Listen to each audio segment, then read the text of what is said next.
And we are live. Welcome everyone to another Apollo Justice Ace Attorney live stream. As we are good to go. I got me a protein shake with coffee in it. So I will hopefully be caffeinated enough for today. Not that I just woke up, but you know.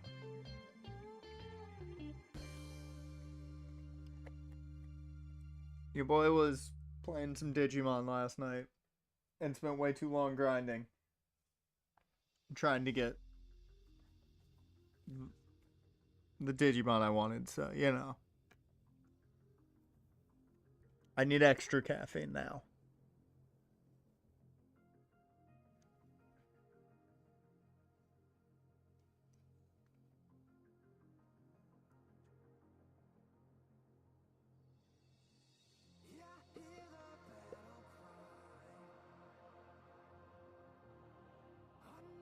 I'm also looking at news on the scrimmage for Jacksonville.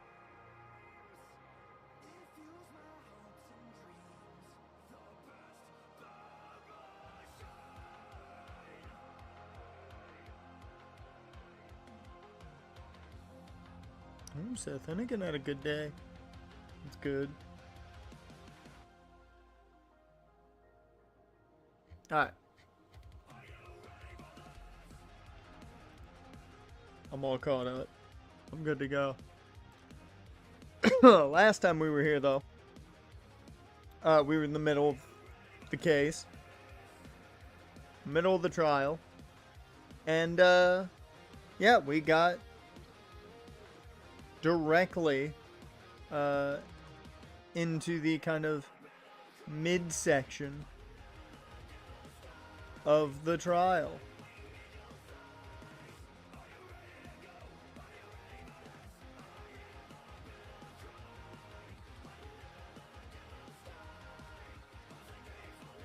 So,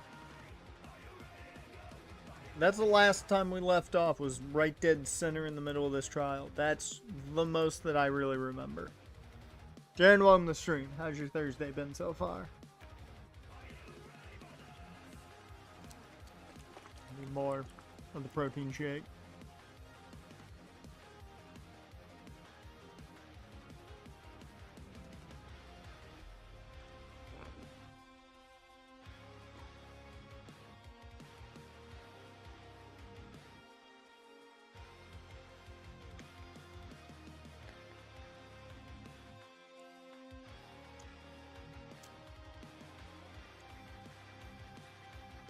Also, just fun thing, I have finished grinding for stream tomorrow. Just so, first thing we do is essentially go to Norman's gym. I've got a game plan. Will it work? That's a whole different question. But I have a game plan for tomorrow's stream.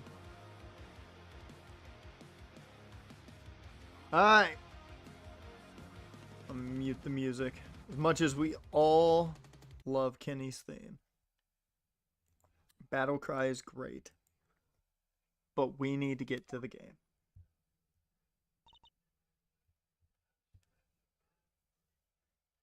Okay.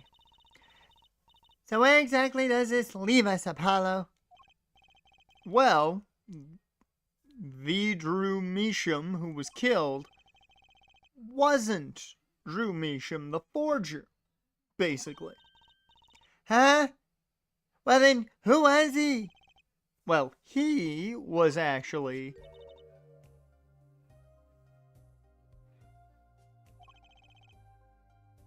doing her nails. So you really made those forgeries.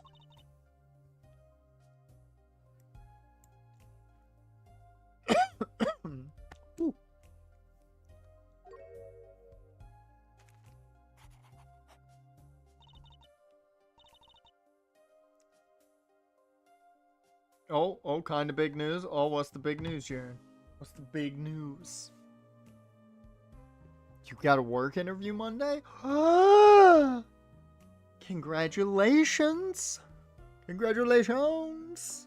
There you go, man. You're gonna make all the money now. You're gonna get in there. You're gonna do a great job in the interview. Treat it as a visual novel. Paid work interview on the night shift doing maintenance. There you go. You're just gonna be a security guard for a pizzeria that should not exist. There you go. Because the first thing I thought about when you said, when I see night shift doing maintenance, you know where my brain goes. You know where my brain goes. Immediately. I know. It was wrong. Could you tell us how it happened? My father was a painter. You want to know how I got these scars? I loved painting ever since I was a child. One day, Father saw it in me. Better yet, this place, if I worked there for 2 months, they cover 60% of your insurance. God damn. Fucking all you need is 60 days? Fuck. There you go. He saw that I had the talent. The talent for making forgeries? How should I say it? I was not only painting. It was not only paintings I made. Given the materials, I could make anything.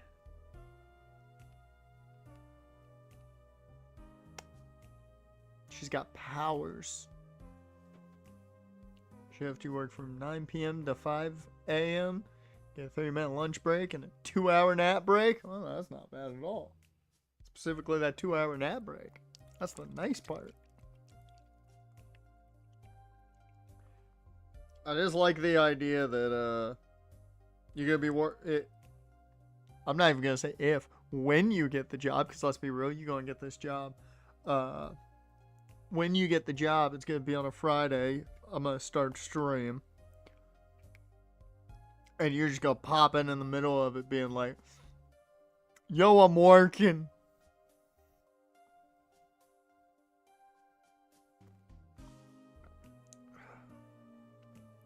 So good. Dash, welcome to the stream, man. How's your Thursday going?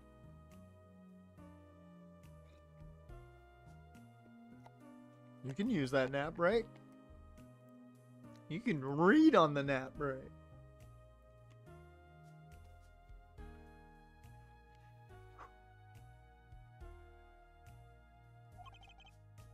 Anything.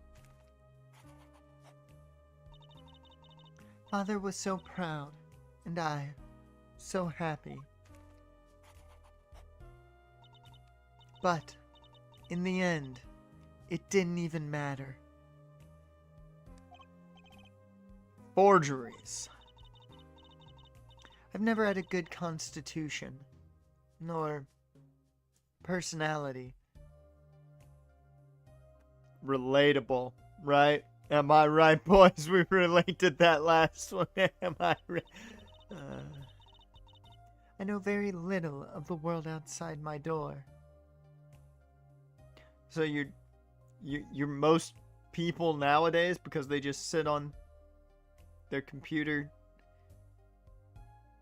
and game and don't leave their house for any reason and barely have a social life, and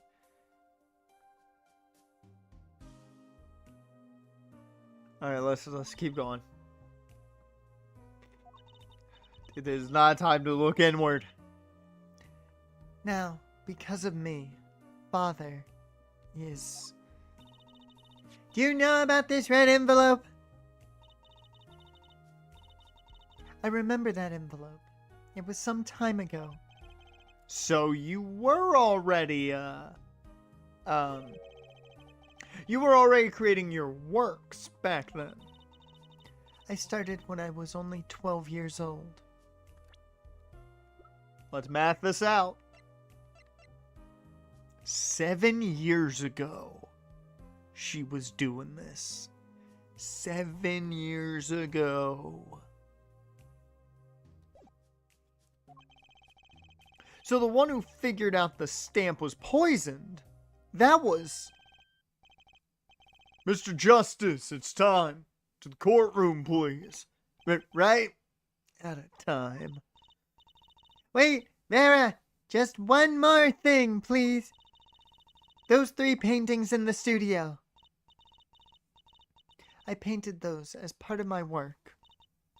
Right, see, we checked them out and we saw what was underneath. We saw the rough sketches underneath the 3 finished paintings.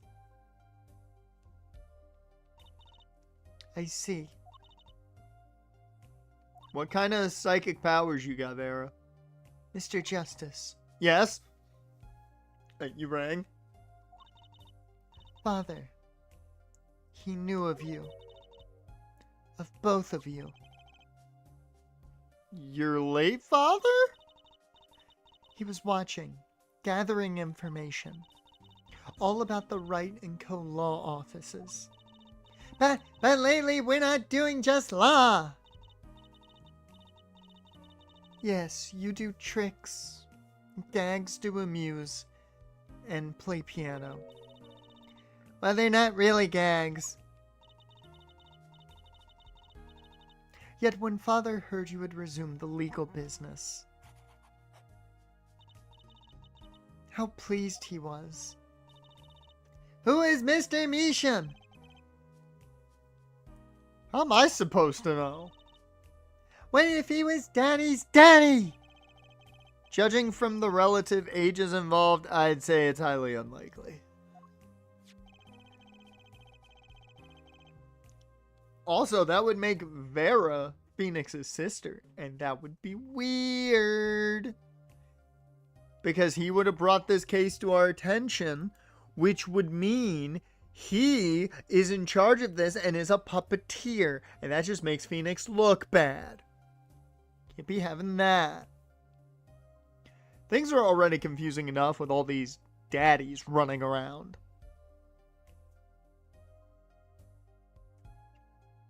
Apollo in the year 2025, that sounds different than it does then. We know the victim's daughter, Vera, was the forger.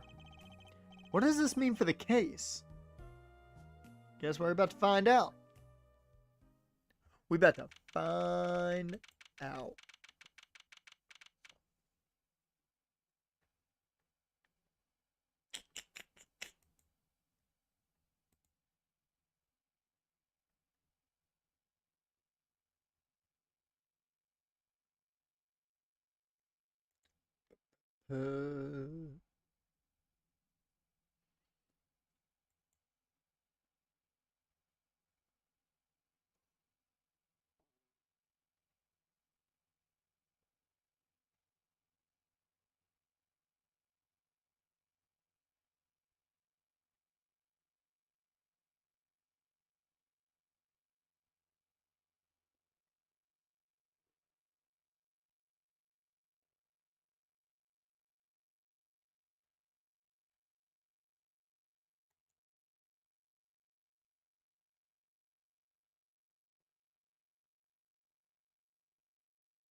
Alright.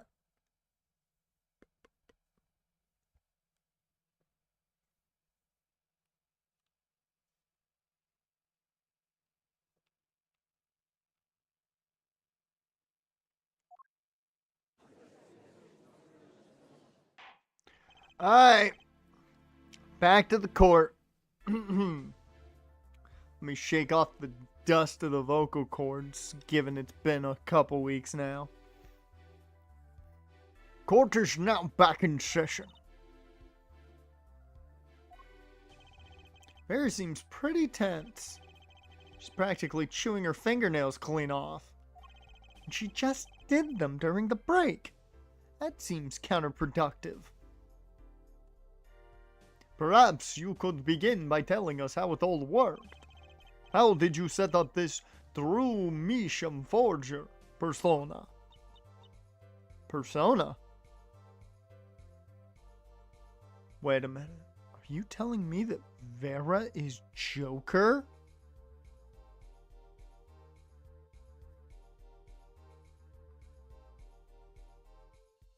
Just saying.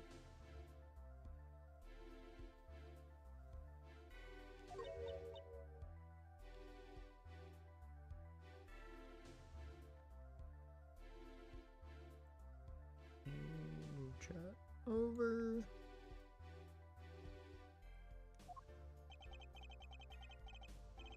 There's that stare again. She's drilling more holes into his head. I know it's hard for you, but hey, he's a handsome guy. What's hard?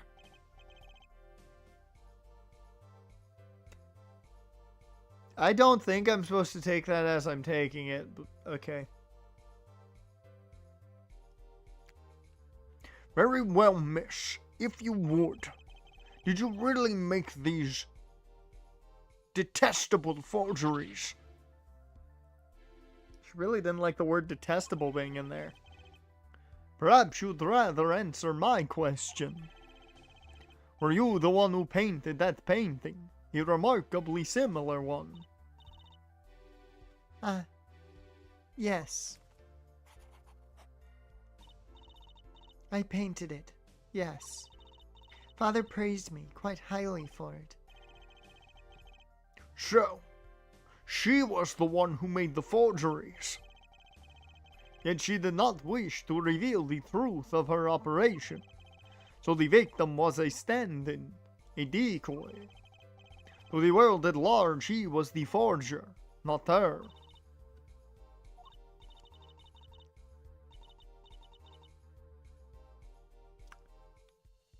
Every time I see someone say the words, I've done a bad thing, in any connotation, makes me think of the song. If you've been around YouTube long enough, you know of it. I did a bad thing. I did.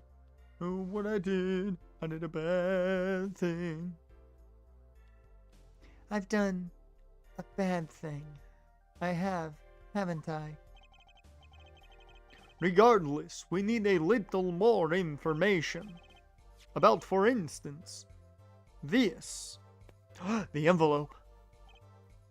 Also, I don't know if you guys saw, but the Angels apparently... Shohei Ohtani is the kryptonite in the Freeway series, apparently. If you have Shohei Ohtani on your team, you lose the Freeway series. That's essentially how it goes. Because the Angels somehow have 7 straight wins over the Dodgers. I don't know how the fuck that happens. They swept them. I don't get it. I don't comprehend. My brain cannot handle.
You have seen this before, yeah? Yes. It was in the desk drawer. Very well. You may proceed with your testimony. Tell us everything you know about this envelope. Give us the info on the envelope.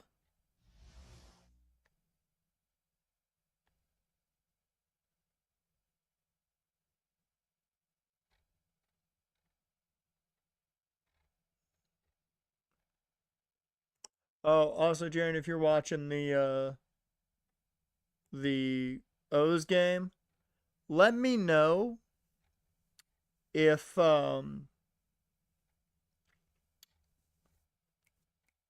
Westberg or Randy Arozarena homer.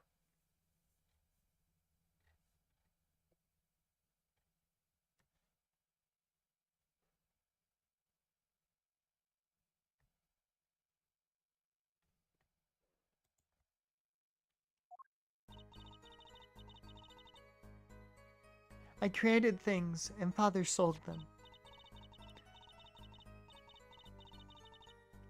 This envelope came after my first work. That was other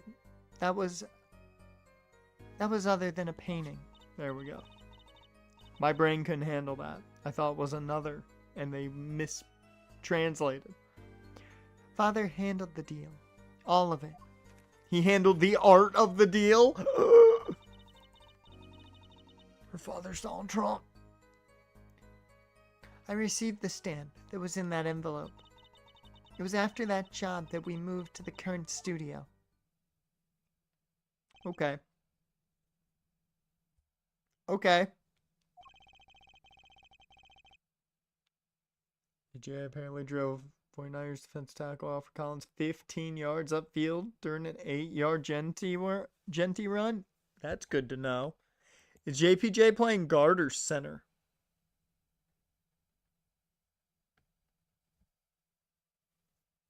Guard. Alright. Because I wasn't sure what they were playing him with.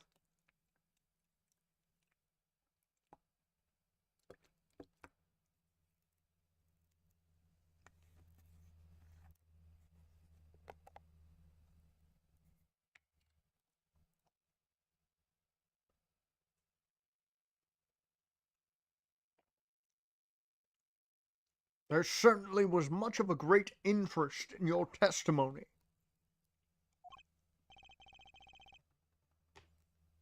Meredith has better communication skills than JPJ. Meredith the center. Ah.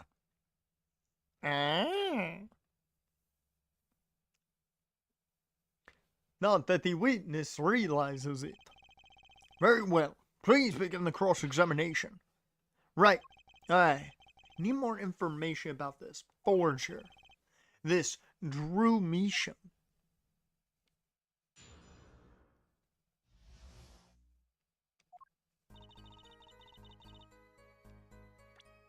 Oops. Whoops. So these things you were making, or you mean paintings, identical to other paintings, right? The closer they were, the happier Father was. I was happy too.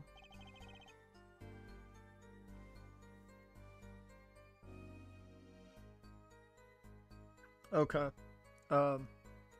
We need to check the sanity of some people. Because this person tweeted out teams Jimmy Garoppolo would start on. And the list starts off okay. Because it's Saints. Probably would start for the Saints. Colts. You can make an argument. Browns. I think he could fight for the job. Jets. I'm not so certain on that. I like Fields a little bit more than Jimmy G overall. Titans. Cam Ward's job. Nothing else. Giants, they've got Russell Wilson, who's good enough with a good enough unit around him. Falcons, it's Michael Penix. Vikings, JJ McCarthy. Seahawks, I don't know about that one. Bears, now we're just getting a little bit batshit insane. Panthers, once again, you're going crazy. Cards, somebody stop this, man. Jags, please just tell them what football is. Steelers, he could fight Mason Rudolph for the 2 spot. Dolphins, how the fuck you saying Jimmy G's better than Tua? 49ers, he literally lost the job to Brock Purdy. And Lions. This is a Rams fan, so you know I wholeheartedly am like, okay, so they're putting a lot of confidence, given that Jimmy G's probably starting week 1, given, you know, Matt Stafford's got that injury. That seems to be a lot more than just an injury. Apparently this dude thinks he still got that 2019 form. I get the Saints, Colts, and Browns. Those 3 teams, you can make an argument for the Colts and Browns. Saints he would start for. But, like, you can make an argument for the Colts and Browns. Every other team on this list either has a starter in place that is just as good, if not better, than current Jimmy Garoppolo. Or, and this is my favorite, he lost his job to said starter in the 49ers. Like, how are you going to say he would start for the team that he lost the job to the guy who is currently starting for that team?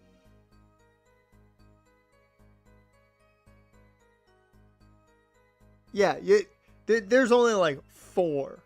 There's only like 4 on that list. And I think 4's being a little bit, you know, being a little nice. I think 3 is really the most argument you can make. I could understand maybe argumenting for maybe the Seahawks, maybe the Jets. Outside of that, no. I saw that tweet and I was like, yeah, no, there's no way. There's no way.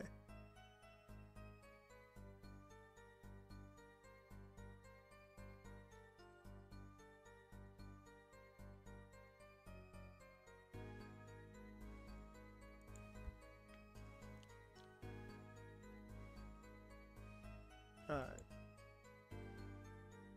That was like the second thing on my timeline. And I just don't like that I saw it.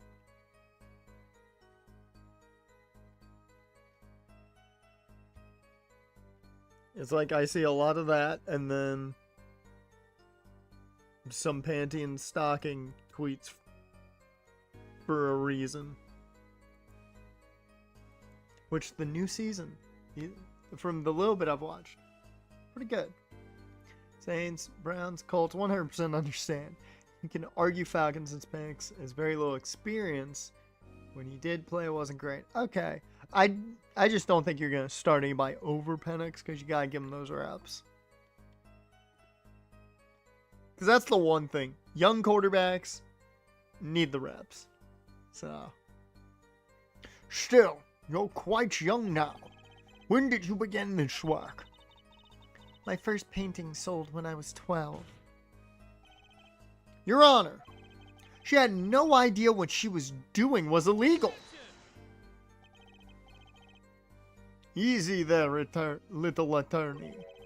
You're not here to defend her for the crime of forgery. True. Please tell us more about this envelope. This envelope that may very well have killed your father. All right.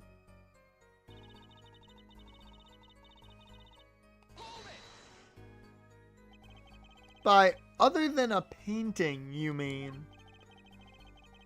You'd only done paintings up to that point? Yes. But Father had a realization. He noticed my talent extended to making things other than paintings. For instance? For instance, A letter someone had written, or a fingerprint left upon a cup, or a signature on a document, a seal upon a letter. Ah, so falsifying evidence.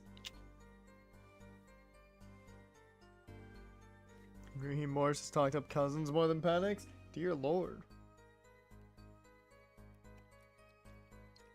Uh-oh. That's not what you want. You don't want quarterback controversy when literally there was talks of them trading Cousins, possibly. You don't want quarterback controversy now.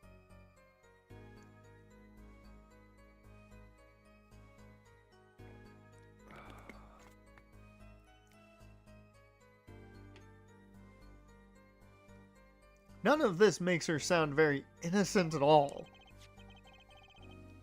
And the 100,000th promised in this letter was the start. The beginning of a new industry for Drew Measham. A new industry. The creation of items to be used in criminal proceedings. Forging evidence, in other words. Uh-oh.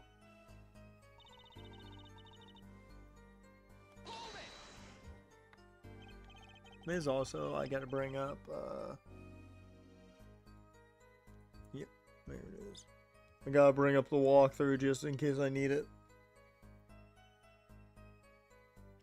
And this is, I'm gonna draw a ladder. Oh. Alright.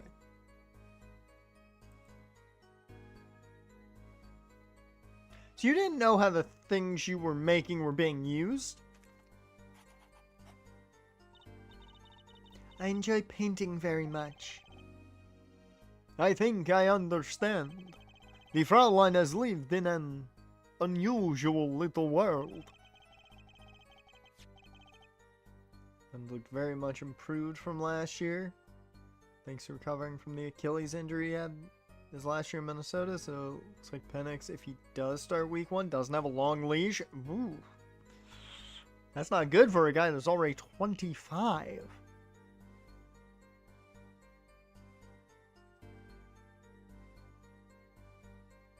He already doesn't have a long lifespan for the most part, quarterback. Given football. So. Can you tell us what happened to the papers that were in this envelope? Cousins is ready. Oof. Man, if I had a nickel for every time a head coach seemed to back the backup, I'd be a rich man from last season.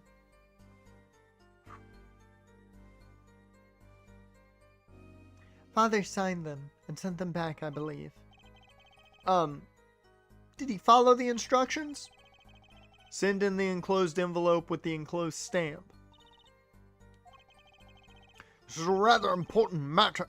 Give your answer some thought.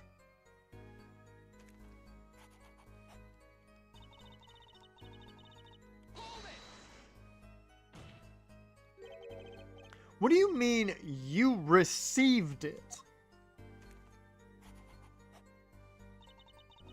Did I do something wrong? Broncos are crying. Garrett Bowles is in ambulance and Sutton is down with an injury as well. Well, that's not good that Garrett Bowles is in an ambulance. That's never a good thing. What the fuck happened?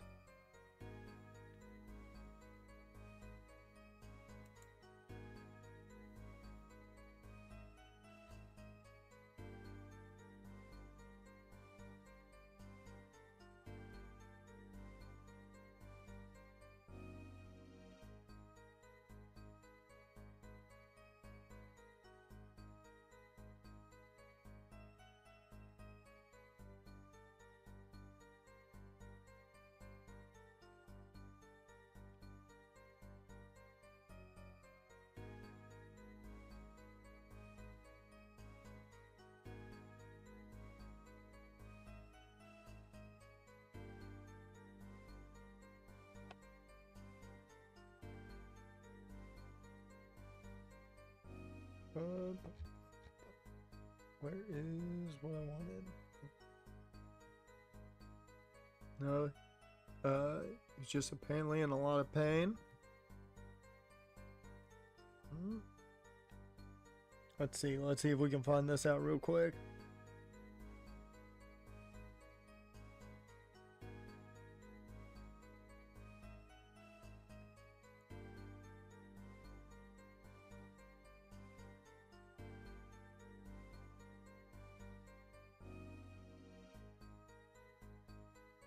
That's funny. That is hilarious. This dude tweeted out Broncos might actually be more cursed than the Browns and Jets. It has not been that long since you guys won a Super Bowl. Like, come on. Okay, Cortland Sutton's fine. He's back.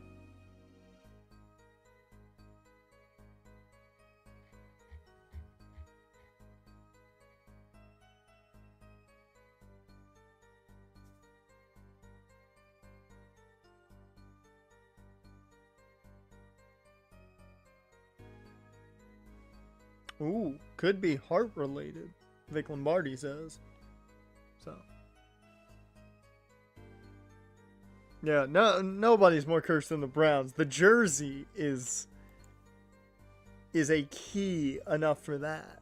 Like that's just like who sits there and's like, you lose one player and you're like, we're more cursed than the Browns and Jets. Like, come on. Let's be real here. Let's not tell lies.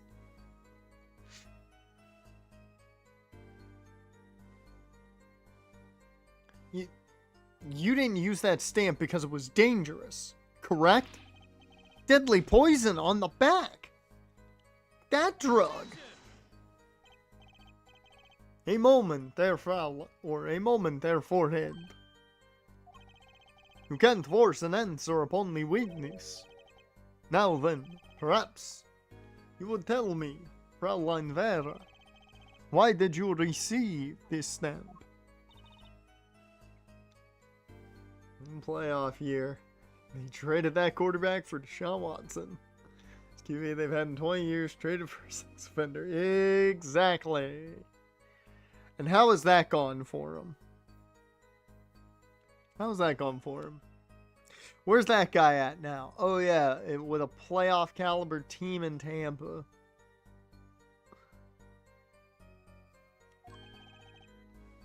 There's something wrong. It was beautiful. You mean it was one of those commemorative stamps? I love collecting those. Yes, I think it was. So, you didn't know about the poison?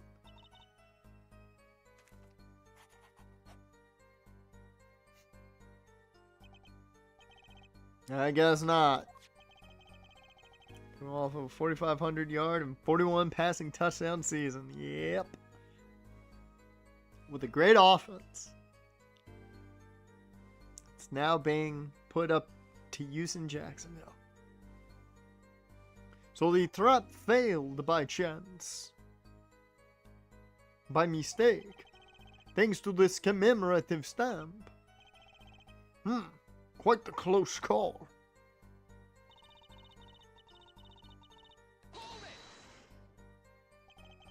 You mean you moved to where the current Drew studio is? Basically unlimited receivers. Evans, Godwin, Buka, and McMillan. Yep.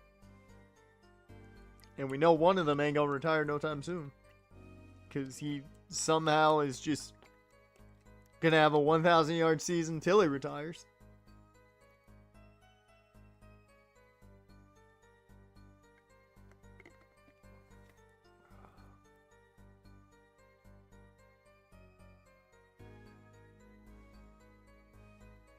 Yes, we saw very few people there.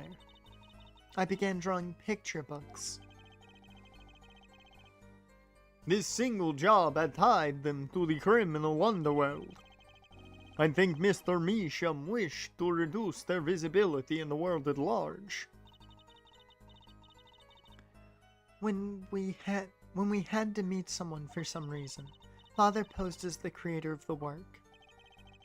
So that was the real essence of the artist Drew Measham. Most consistent receiver ever, doesn't matter who's throwing him the ball. Jameis, Magic, Brady, Mayfield, he's getting that 1,000-yard season. Yep. Yup. Yup. You did the work, and he supplied the face. So, you really don't know anything, dude. You really didn't know anything, did you? Goddamn. You had no idea how much danger you were in.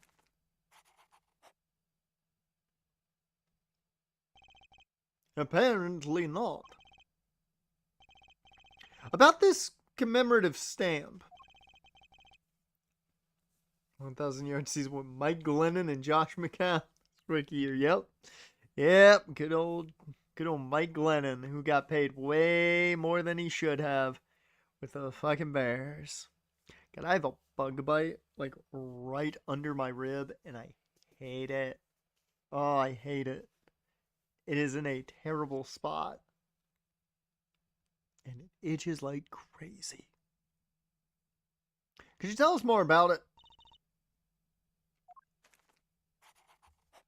Tell us more about the commemorative stamp.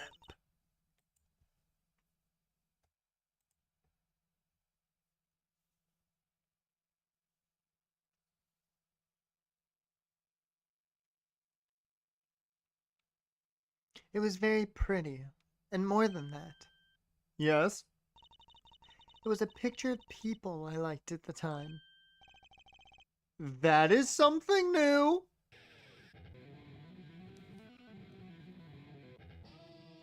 Hell yeah, man.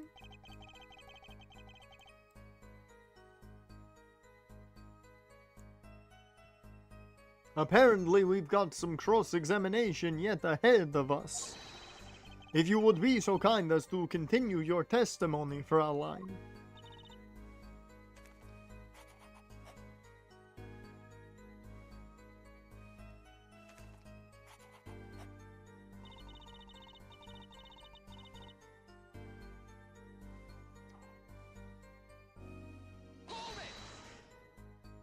Oh my god, it was a picture of her favorite magicians. I think we know who that is.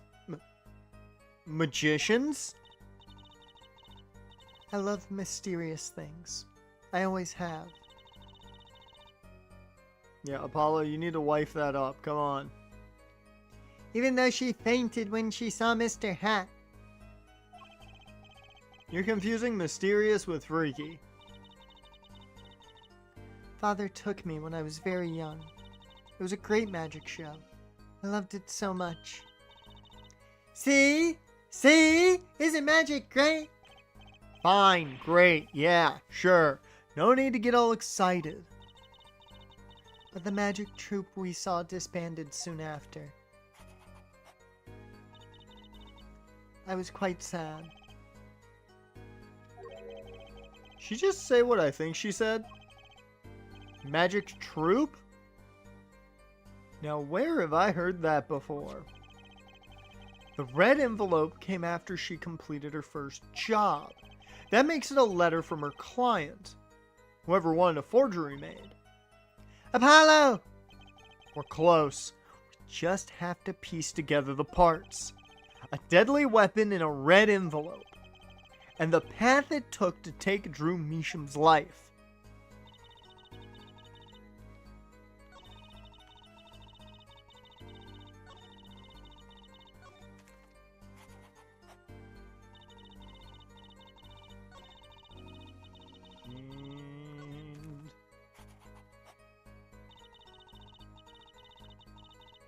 Alright, let me save real quick, because I'm sure I'm gonna fuck shit up.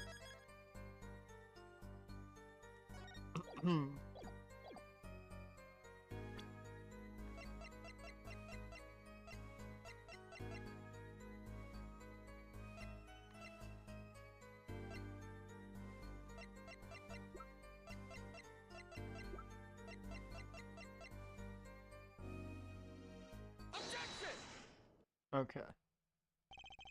Those magicians you liked.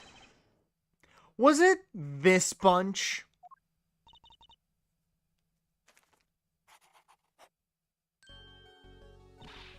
Apollo! They're not a bunch! I see. Still, I have to wonder. Why include a commemorative stamp like that in a business letter? Good question. Well, pretty stamps are always better, and you can't beat troop grammar. But the whole murder plan was a failure because of it. Ironic, don't you think? Prosecutor Gavin. Prosecutor Gavin?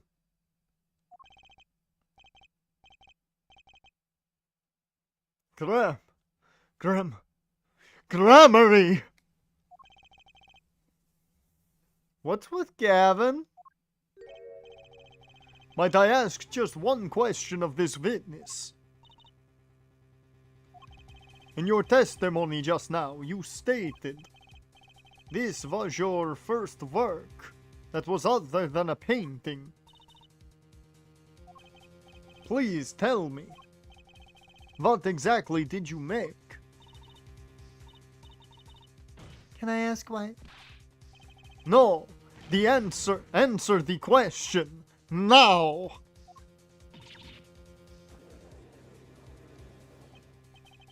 Bro, dude's getting a little violent. Dude's being kind of angry. Oh, this is real quick. Oh, cool. Oh, wow, this one's real fast. Oh, I didn't realize we got through this. We get through this part real quick. Huh. Cool. Oh, and apparently Aloha Stadium. They're gonna have a new Aloha Stadium, apparently. So the Rainbow Warriors gonna get a new football field. Prosecutor Gavin, you're usually not the one whose volume concerns me. Yes, it is unbecoming of me. I apologize. But I must know. Please, Miss Measham, tell me. It was a book. A single page in a book. A book? Please be more specific. It was a handwritten book. Like a diary.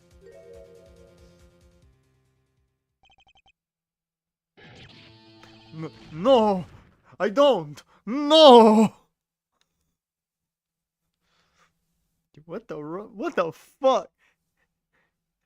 Apparently Vera's giving this man PTSD.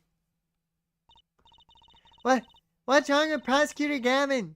He looks like he just saw a ghost. Miss Measham, this book. Was there a picture of a silk hat on the back cover? Yes or no? How did you know? Uh-oh. Apollo, you're gonna have to yank her out of there. I think Gavin's gonna kill her. Prosecutor Gavin, the defendant is answering all of your questions. Stop badgering her. There you go. There you go, Apollo. He's told you nothing, has he? Your soiled, sullied mentor. Nothing. Sullied? Who? Pheonix, right. Who else? Daddy? He never told you about the trial 7 years ago. About how he came to lose his attorney's badge. It was a certain piece of evidence that decided his fate, you know. A certain diary. On the back it bore the mark of a silk cat. What? Pheonix Wright tossed out of the profession by false evidence. And the forger who made that evidence is this girl standing right in front of me. Vera, you must tell us. The evidence you made was used in a trial 7 years ago. Who asked Drew Measham, you, to forge that evidence? For all of our sakes, who was it? What is up with those socks, though? That's my question. What's up with those socks, though? Wait, who? Why you got a pair of socks that make you look like you're from a 90s, like, real little children's television show? Why?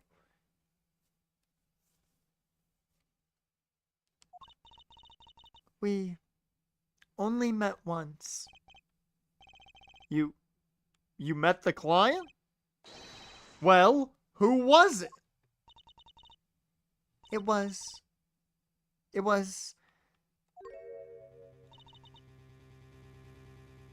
What? What's going on with Vera? She's staring at Prosecutor Gavin's face again. Yes, what? Is there something about me? I mean, I know I'm devilishly charming and handsome. And rock out with my band, the Gavineers, our new single out now on Spotify. I remember clearly. The rain is gone. I remember who gave me the book. The diary. Who was it? Come on. Vera? Oh shit.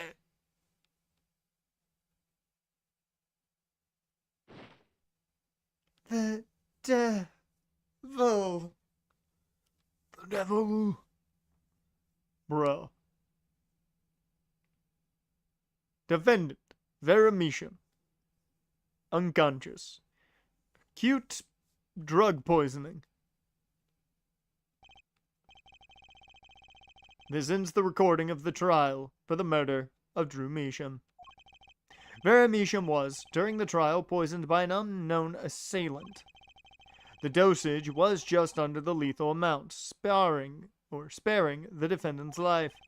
She is currently in intensive care and is not to be disturbed for any reason. Yeah, Lucifer shows up being like, I just get blamed for everything, don't I? Bro, I'm just sitting here in the jury. I thought, you people suck. Something goes wrong. Oh, I did it. Bro, I was getting ice cream at the time. A very simple case, at first glance. Until it finally began to show its true colors.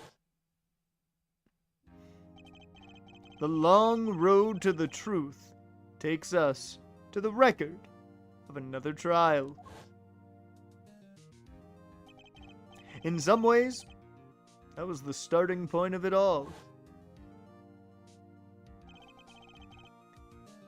The fuck is that look? You want to talk about Fozzie Jericho? There you go.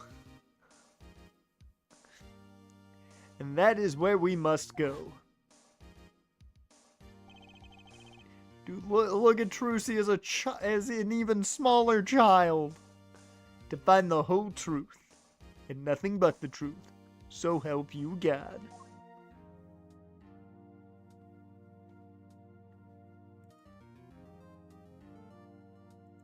Alright.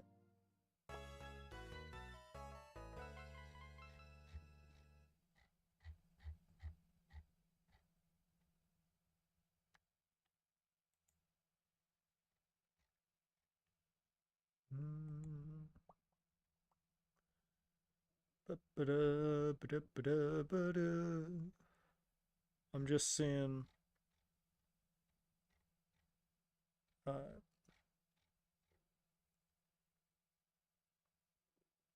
Oh wow. Okay, when you actually like get to the case, it's not immensely long. That's very surprising.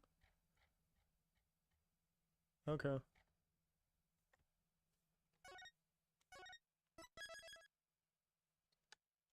Alright, let's get going.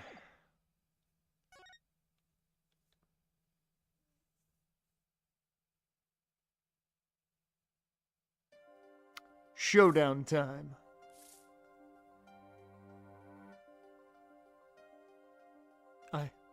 I lost. It's only a game of poker. Game I've played for a long time. And only lost twice. Who was the first? The man I killed, of course.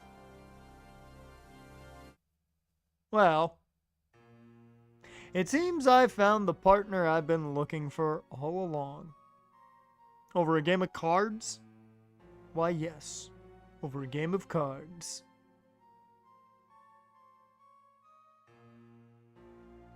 That was how we first met 7 years ago. 7 years earlier, Pheonix Wright's final trial.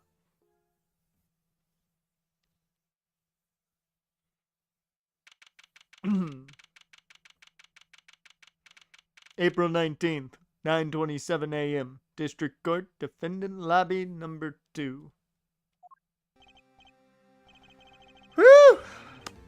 Okay, it's been a long time since I felt like such a rookie. Gotta try and relax. Good morning, Mr.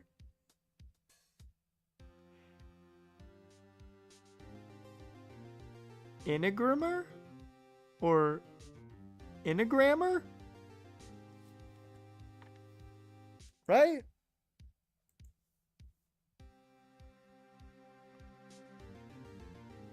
I mean, this is Trucy's dad, so...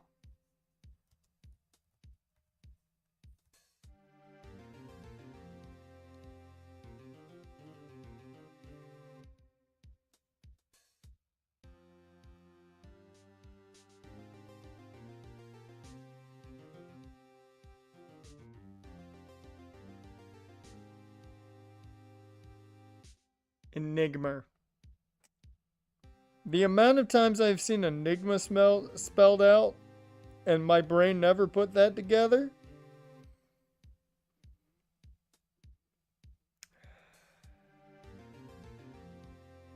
Because he's a magician.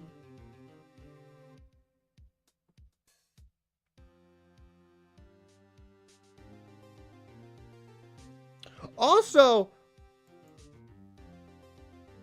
I feel like that could turn wrong real quick.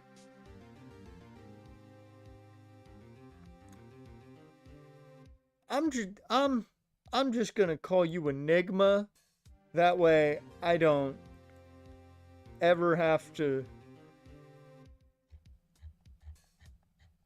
run into anything bad. Because I feel like that could turn bad. On accident.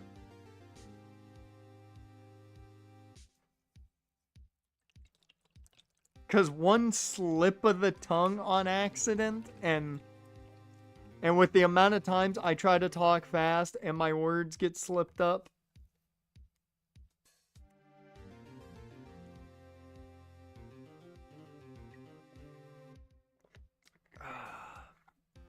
I'm just gonna call you Enigma, because then also I'm gonna think you're Jeff Hardy, and that would be cool. You'd be more charismatic that way. Mm-hmm. Yeah, I'm not gonna do that. I'm not gonna do that.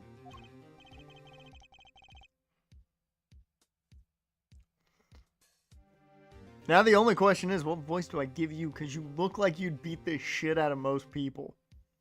But I don't feel like you need the big, strong, Broly voice like this. I don't feel like you need that. I feel like that's what you'd have, which is weird.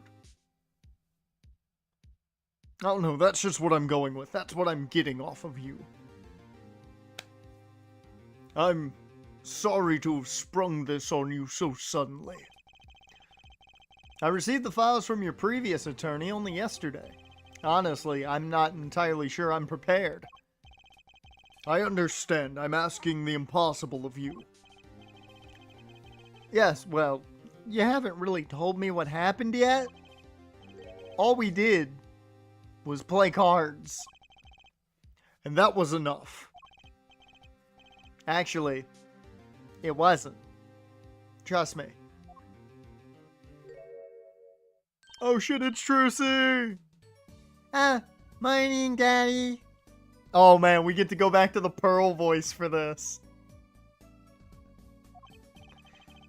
It's been a while. Ah, I'm so glad you came. You okay, Daddy? They're picking on you. Are they picking on you? I'm fine, as always. This old boy is here to help me after all. That's young man to you?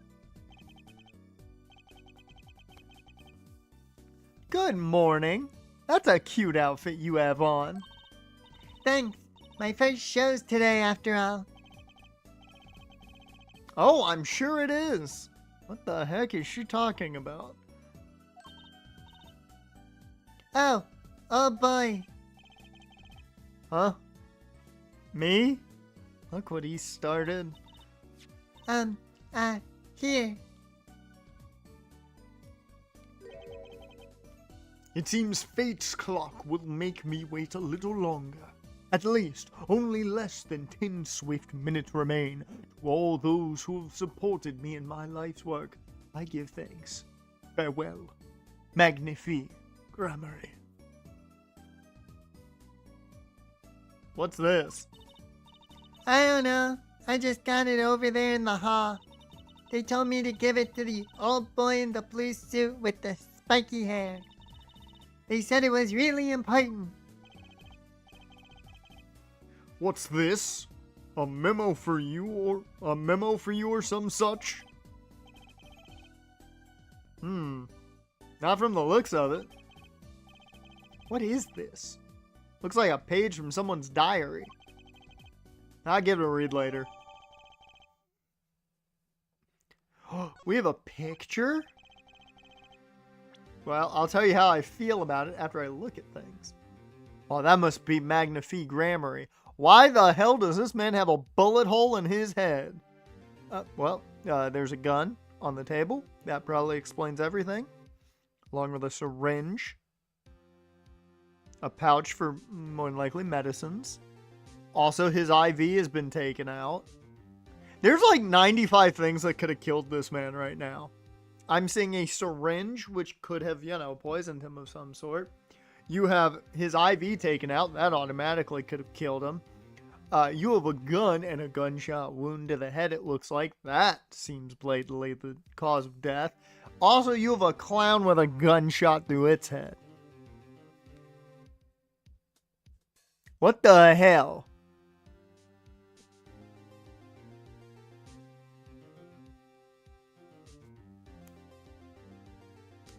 However, this man's facial hair, fantastic. Those chops into the mustache, that's a beautifully done piece of work right there.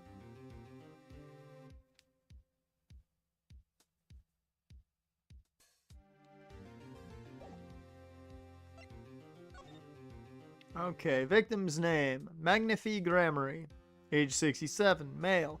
Estimated time of death, April 13th, between 11 p.m. and 11:30 p.m. It's not a lot of time. Cause of death, loss of blood from bullet wound. Okay. Note, malignant tumor found in victim's liver. So he was on his deathbed anyway?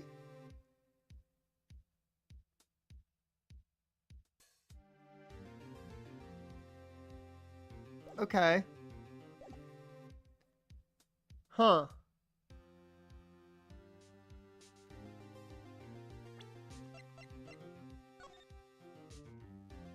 I mean, nothing about the diary with torn out page. I mean, we've got said page right here from what seems to be the diary. But, you know. More so, there's like 95 things. There's also a pin. That could have been, you know, just jammed in them. So, like, there's a lot of things that could have been used to kill this man. In that picture, I'm just saying. Alright, Enigma, what's up? I already read that. We'll get through it. Somehow. Incidentally, the prosecutor today is a new guy, I hear. Ah, an easy win then, yes. They're calling him a true thoroughbred in the history of the prosecutor's office. Of course, there's one of those every year. I know one. His name's Edgeworth. He's something. The switching of attorneys just before the trial. I know it is a difficult situation I put you in. But, allow me to say one thing, Mr. Wright. Yes? They will not be able to pronounce me guilty today. So do your best, but do not worry. First time a defendant's ever given me a pep speech. I'll do what I can. I see you do not understand. You see, it will be impossible for them to declare a verdict. Impossible? Yes. Isn't that right, Trucy? Yep, you bet, Daddy. My first look at the case was only yesterday, and the information I was given was a tad bit lacking, to be honest. Still, I'll do what I can, for their sake. I believe the curtains will be lifting any time now. I am in your capable hands, Mr. Wright. My client is Shoddy Enigma. We're just gonna keep at that. Known to the world as Zach Gramarye. A wildly popular magician star of Troupe Gramarye. His mentor, Magnifique Gramarye, was a rare breed of magician. He single-handedly ushered in a golden age of stage magic. Until he was shot dead. And Zach Gramarye is the suspect.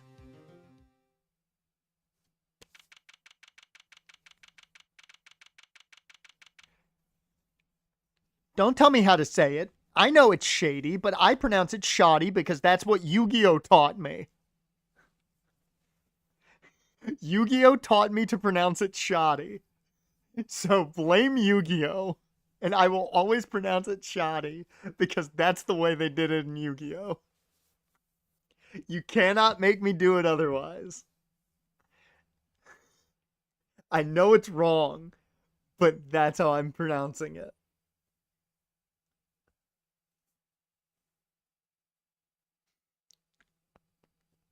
It's a word and so is shady. It's true. It's true. It's true. But it's not a, this is not a 2000s rap track. But they constantly pronounced his name Shoddy in the Yu-Gi-Oh anime. So I will always think S-H-A-D-I is shoddy and not shady. No matter how much it's supposed to be a pun. Half the time.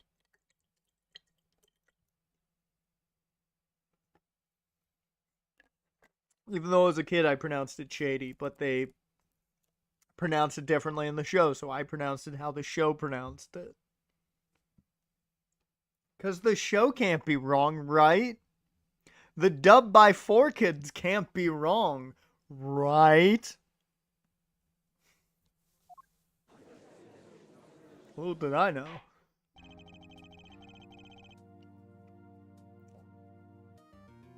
Court is now in session for the trial of Shady Enigma. Judge is going to say it that way.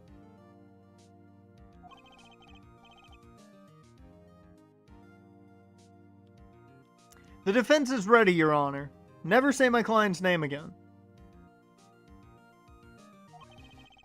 Is the prosecution ready?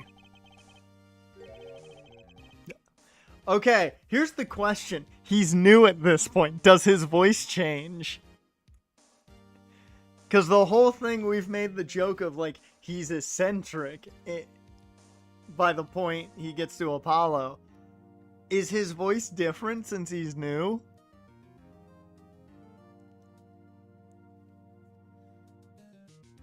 Is he just old school Chris Jericho where he just goes, baby, like every 5 seconds? Because that was his gimmick for the most part.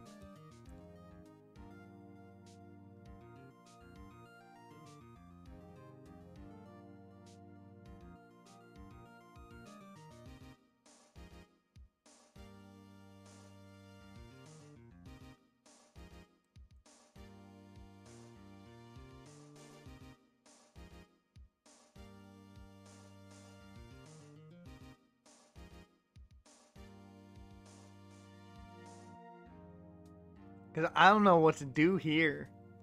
Do I keep making him the fucking vampire or not is the question. Oh god. They're still working on the live action Teenage Mutant Ninja Turtles The Last Ronin movie? Like, as much as making it R's gonna be nice, it's not gonna be the same.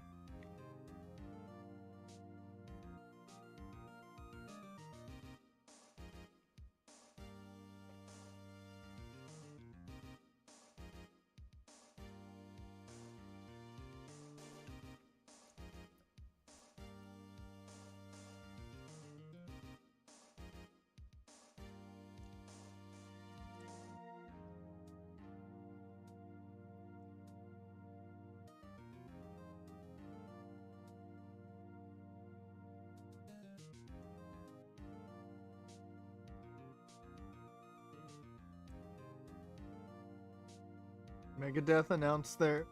Make him sound normal? Okay, he'll just be a normal dude at this point. Megadeth announces their final album and farewell tour. God, man. That just makes me sad. They'll always have a place in my heart, though, because I name all my Aarons Megadeth.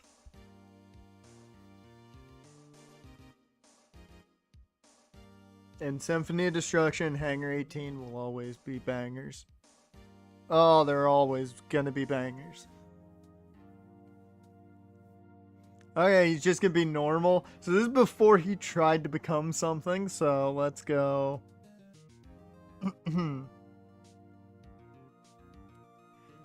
I was just thinking. Is this what all the fuss is about? Bit of a buzzkill, really. Buzzkill? Is that some new kind of crime? One of the worst.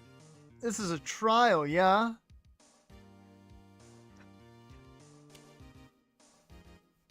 Three runs and none of them homers. Castle even stole home base? Wow, that's impressive. Any homers in the game yet? At all? I like the idea that he's just a normal dude and just puts "ya" at the end of all of his sentences. But he's a normal dude.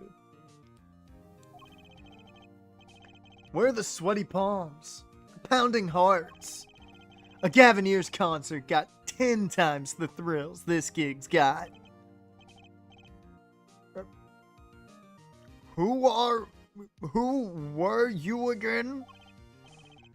Clavier Gavin. I came to get the party started. Legally, yeah. I just want to point out, Clavier, you started that sentence with "I came" and then paused.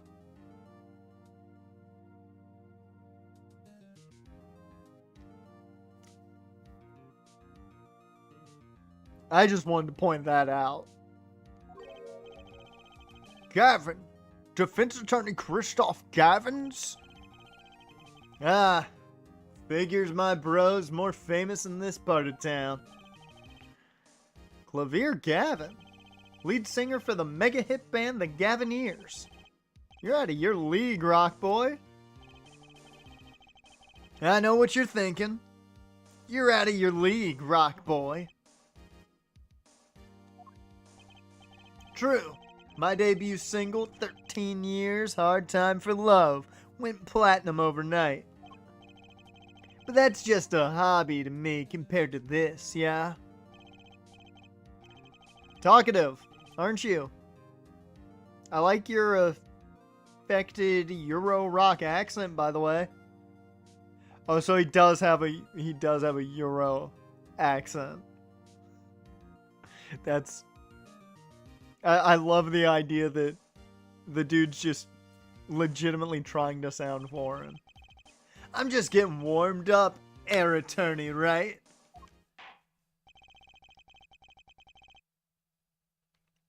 Perhaps you would be so kind as to fill us in on the case.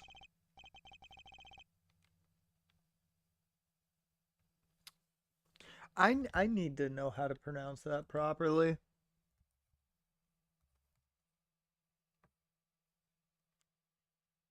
You have to remove the Russian. No, well, no, he's a vampire now. If we're talking like way back, he's a vampire.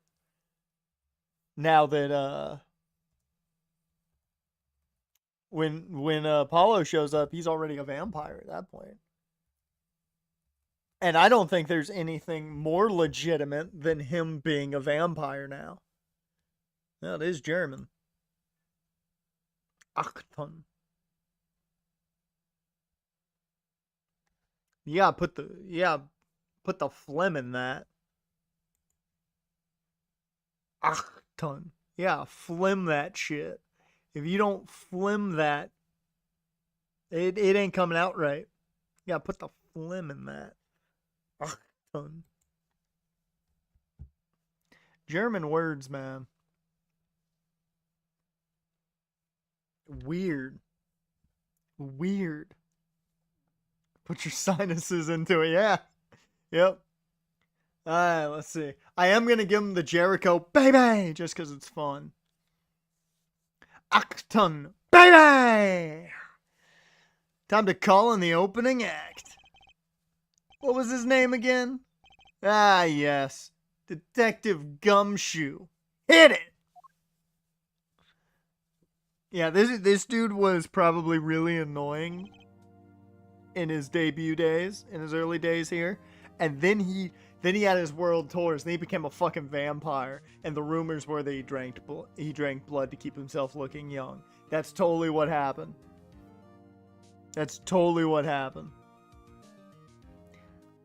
Yeah, he's a German-Russian vampire. Which technically just means he's from Transylvania.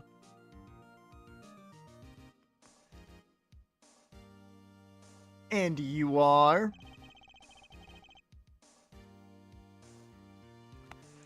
Gotta get back to my old voices, man. It's been too long. Hey, you were the one who called me up here. Sir. Name's Dick Gumshoe. I'm a homicide detective down at the precinct. Detective Gumshoe. Long time no see. Hey, you! Huh? Me? Today's the day, pal. Today, I win. And you lose. I got confidence in my testimony today. See? What?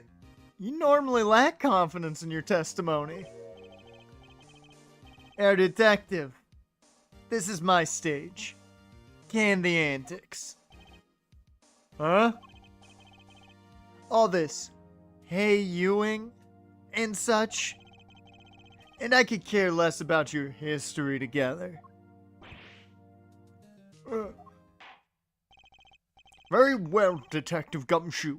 If you would, please tell us about the case at hand. It happened 6 days back in a room at the General Hospital.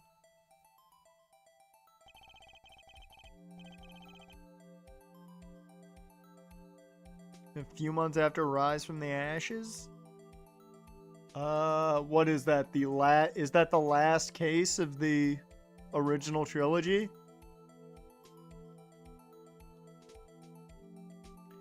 The facts are as simple as they come. Here's the crime scene. The victim was a patient, asleep in a hospital bed. The killer comes in, puts a pistol to his forehead, and BAM!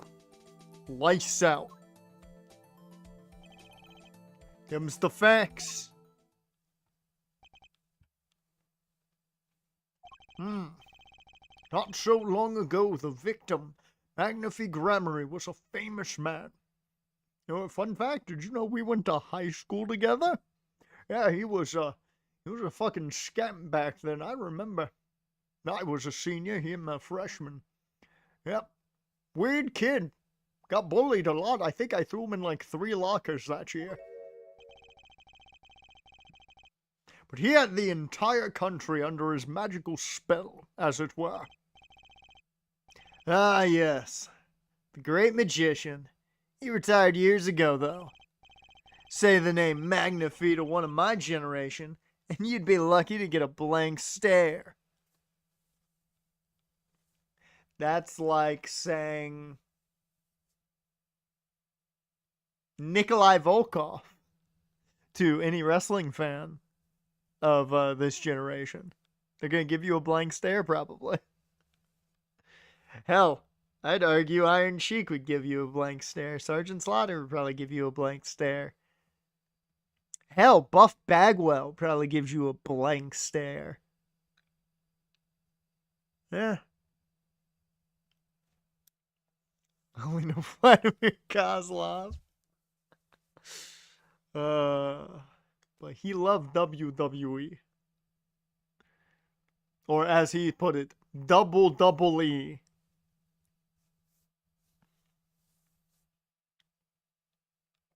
Last case, the original Ace Attorney. Yep. So, I mean, show off the DS abilities. So that's which game was that then? Because that might be one of the ones that's in here then. Either that or it's no, never mind. It's one of the base 3. Yeah.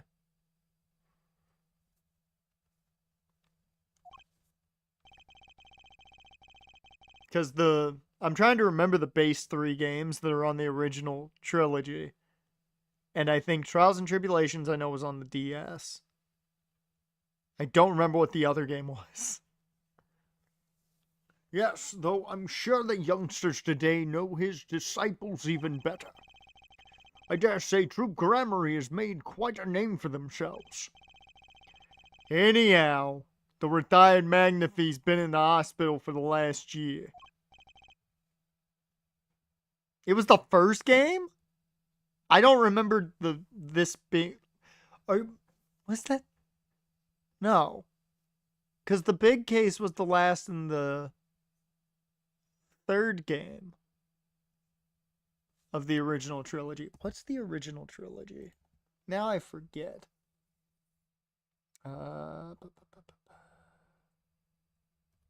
Pheonix, right. Original trilogy.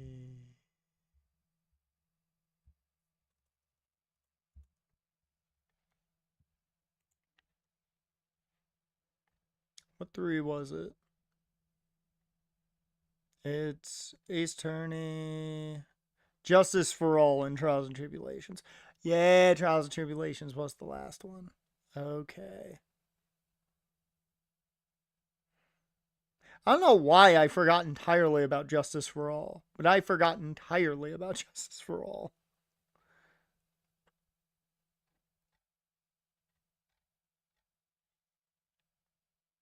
This is what happens when we take a massive long break from it.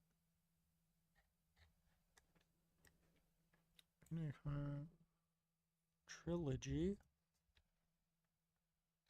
Nope, that's not what I want. That's it. And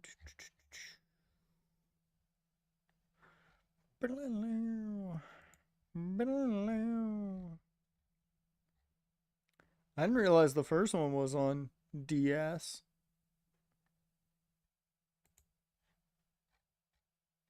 Was this the one I'm thinking of?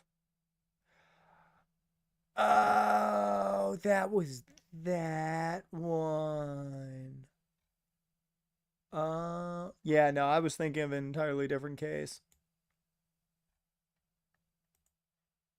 Yeah, I was thinking of an entirely different case. Yeah, I remember that case now. Yeah. Yeah, okay. I remember now.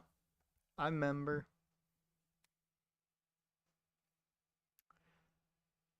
I I would not try and beat up Tom Pastock. I would not do that.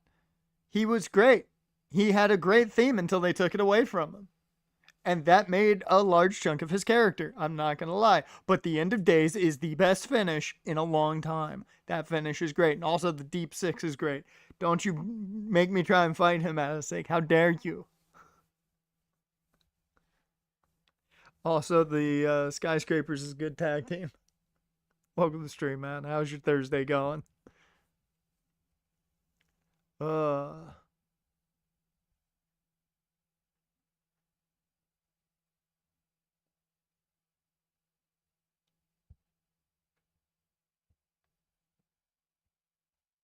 yeah, I remember that case now.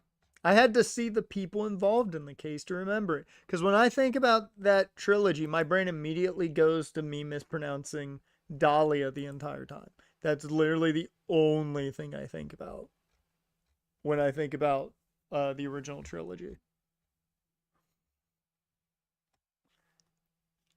What was it? A malignant tumor or something? My Thursday's been pretty good. I've had a bit of extra caffeine with this protein shake, which is nice. I needed it. Overall, been pretty good.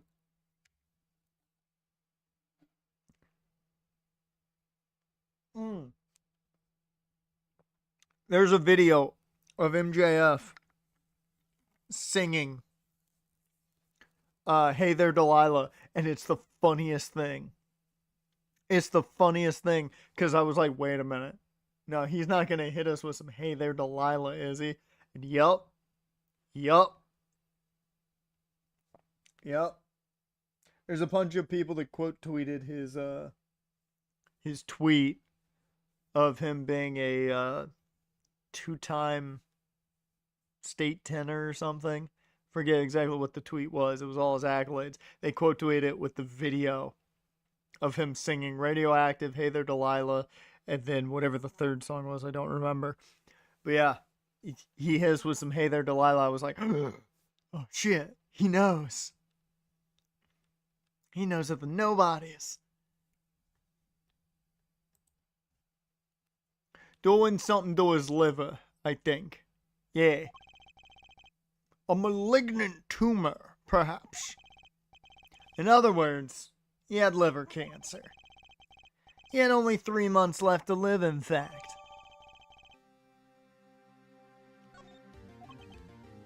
The facts do seem simple enough. But something's not right. I've got to do some research.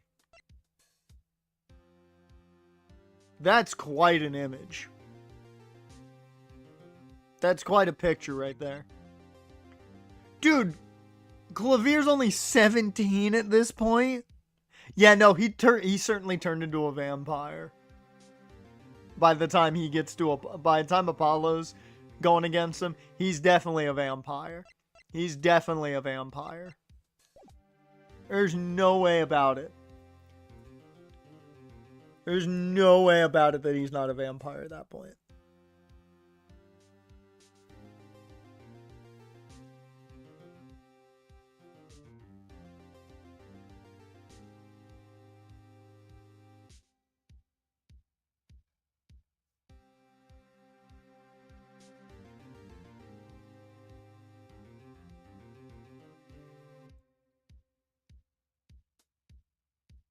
The victim was already climbing a 3-month stairway to heaven. Oh god, you're gonna make... Also 17 on a prosecutor. The man is he's a Miles Edgeworth 2.0.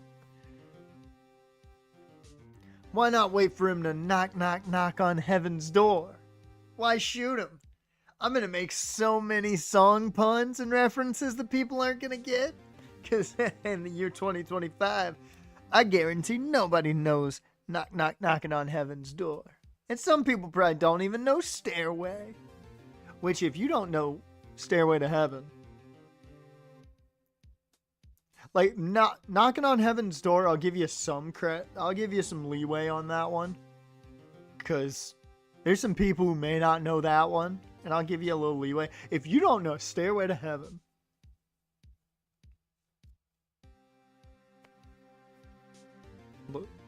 look at me.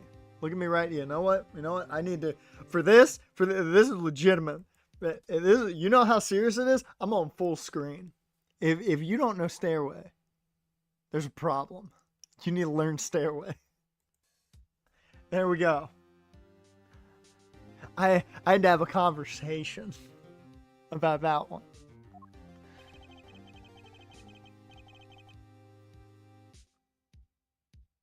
I wouldn't put it quite so lyrically, but it's true. Why make the effort to commit murder when the victim was about to die?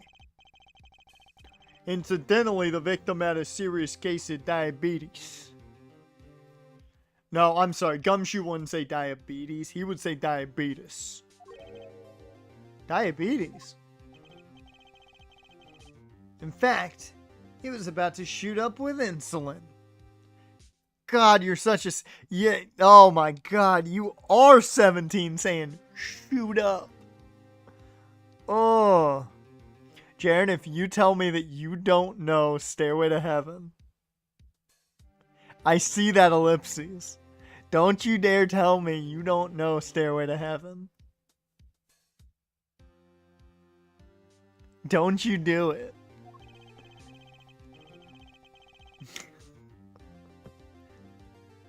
Okay, you need to go on Spotify immediately and listen to Stairway. Like, hell, most people, it doesn't matter what genre you listen to, they know Stairway to Heaven at this point. Hell, it's a running gag now, even in actual guitar stores, that you can't play Stairway to Heaven in the store. And that was just a joke on fucking Wayne's World. And then it became a legit thing, because people did it.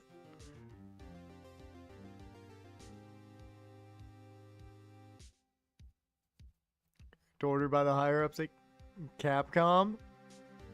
Really? Okay. The choice, Capcom? To be like, you gotta do this case. When he was shot by a pistol, the syringe was found at the crime scene. That would make sense, though, because, yeah, so he's got his little pouch for insulin. Okay, so that at least gives a reason for the syringe. Chronic diabetes and cancer. As much as it pains me to say it, the victim was clearly at the end of his life.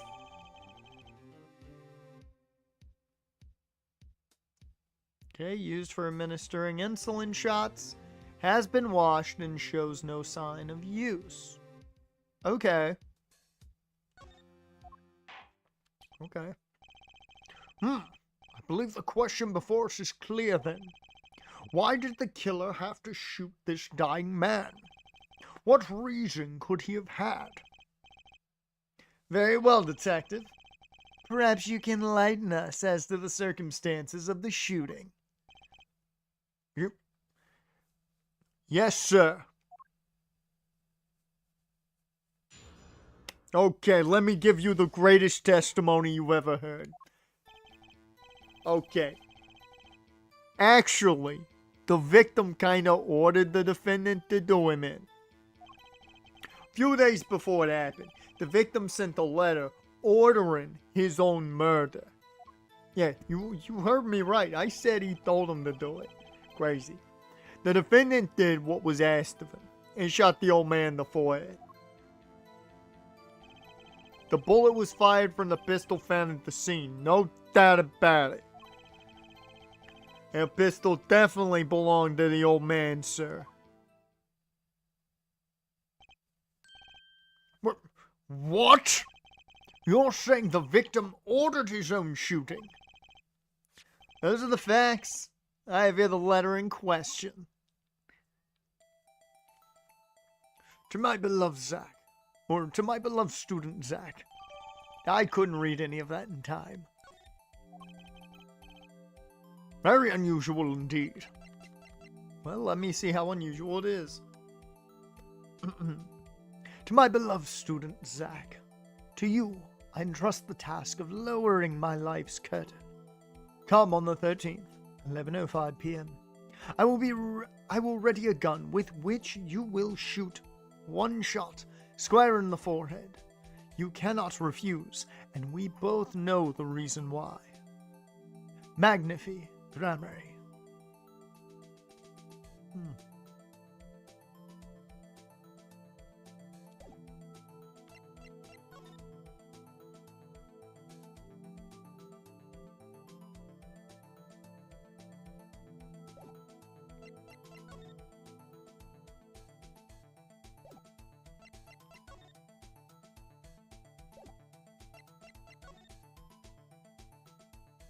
Okay.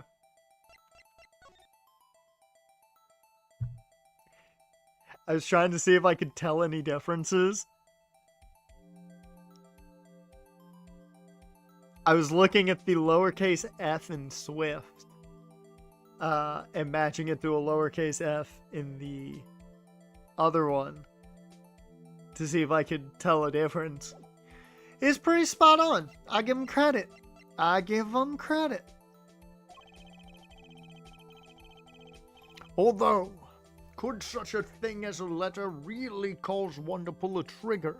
I wonder. I believe the answer to that question can be found at the end of the letter.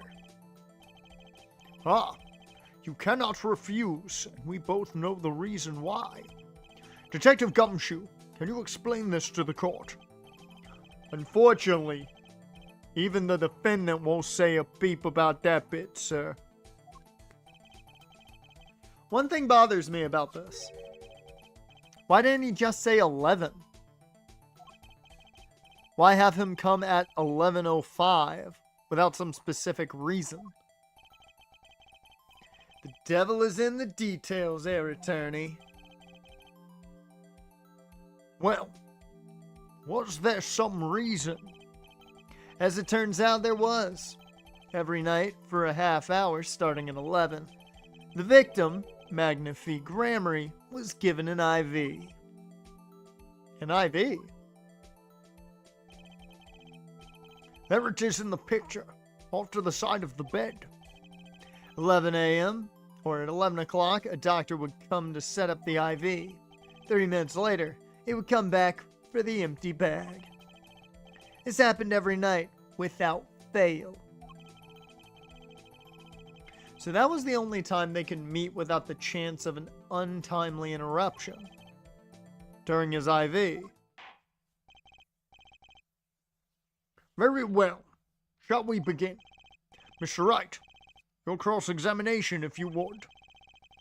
What's this reason he couldn't refuse, I wonder? He could have at least mentioned it to me.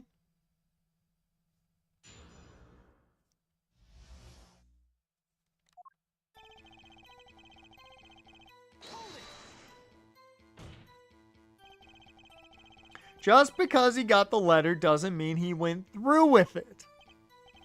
Oh, I disagree. The victim was indeed shot in the forehead after all, just as he had commanded. It could be a setup. But let's not be in such a hurry.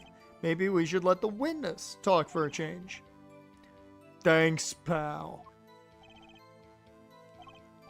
Fine. I can play it slow as well. Or I can play it slow as well as I can play it fast. On with the testimony, Detective Gumshoe.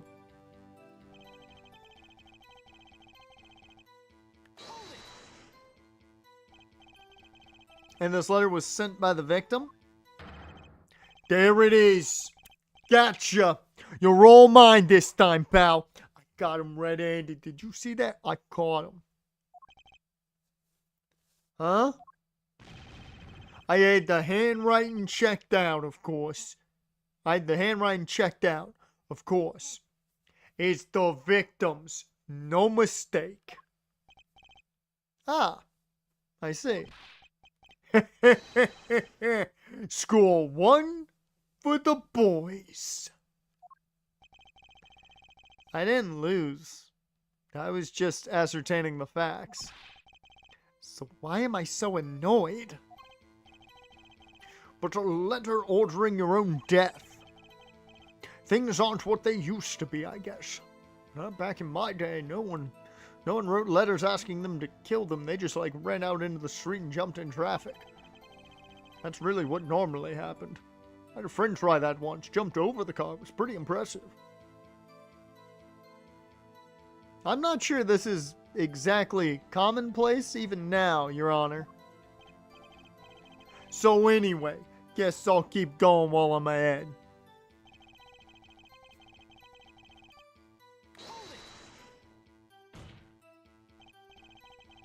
How can you be so sure? Hey, you gotta learn to stop relying on people to do your thinking for you, pal. Learn to think for yourself. Get that noggin cranking. You fail to grasp the concept of questioning, Detective. First, we got this letter. It says, shoot, in the forehead, loud and clear. I can see that, but I still wouldn't do it. Well, maybe you need to grow yourself a backbone, pal. You fail to grasp the concept of shooting people is bad, Detective.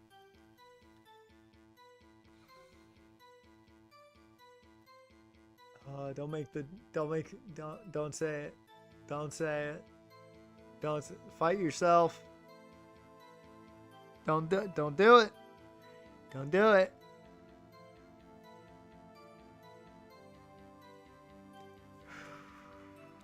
I'm not gonna say it. I'm not gonna say the obvious joke that's there. Not gonna do it. Not gonna do it one bit. We also found the defendant's pistol at the scene.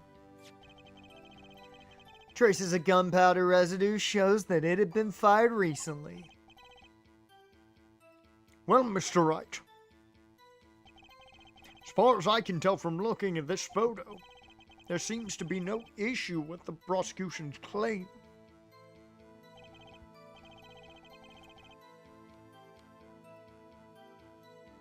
The photo. Maybe there's something in there I can use. So they're saying the defendant shot the victim in the forehead. I think there's a hole in the prosecution's argument. Clearly, Mr. Enigma had no clue, didn't pull the trigger, or shot something else. I mean, I'd say shot something else given the clown.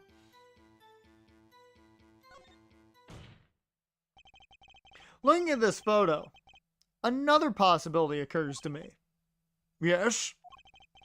What does the letter tell us? That the defendant had a reason he couldn't refuse his teacher's wishes. Bingo, pal. That's why the defendant popped him one in the forehead. Oh, the defense disagrees. You see, the defendant had another choice he can make.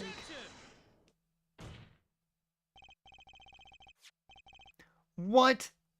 And you can prove that with this photo?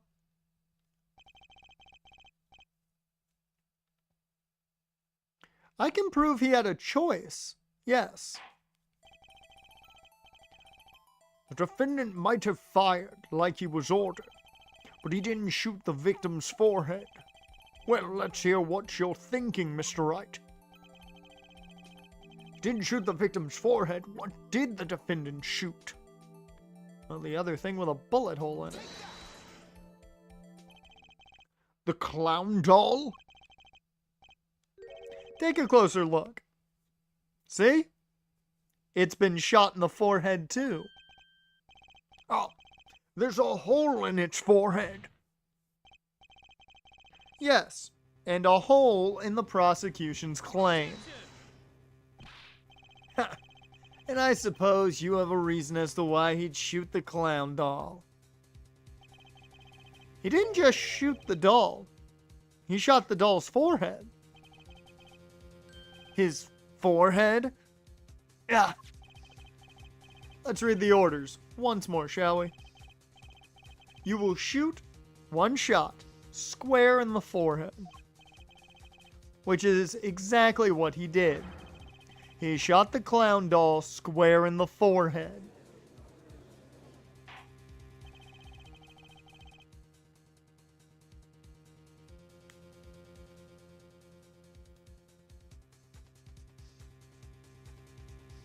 The defense has raised an intriguing possibility. The hole in the clown's forehead. It definitely looks like it was shot. Bailiff, send someone to investigate this matter. I admit, I'm impressed, but I expected nothing less. Still, this doesn't mean he didn't shoot the victim. Perhaps he did have to shoot a forehead as ordered, but the letter says nothing about whose forehead. This was the only way he had to follow his orders without taking a life. The bullet hole in the clown doll's forehead does demand an explanation. Might very well be a clue. Yet Prosecutor Gavin is right. It alone does not provide the defendant's innocence. You cannot say for sure the defendant didn't shoot the victim. So sorry, Mr. Wright. How sad it is to see the mighty fall. How sad it is to see the novice's overconfidence. He doesn't realize just how big this little hole is going to get. Detective Gumshoe, please take this newfound fact into account as you continue your testimony. So what if he shot the clown? He still shot the victim, pal. So let me get this straight. You're saying my client first shot the clown, then shot the victim. Hey, not a bad summary, pal. More of a confirmation than a summary, but whatever. That was really more of a confirmation than a summary. But our defense attorney seems pleased enough with himself. These people ever miss a chance to mock me? Well, now that Mr. Wright's gotten that out of his system, shall we continue with the testimony? I didn't have time to gather all the details before coming in here. This testimony might be my only source of information. Better pay attention and read this letter carefully.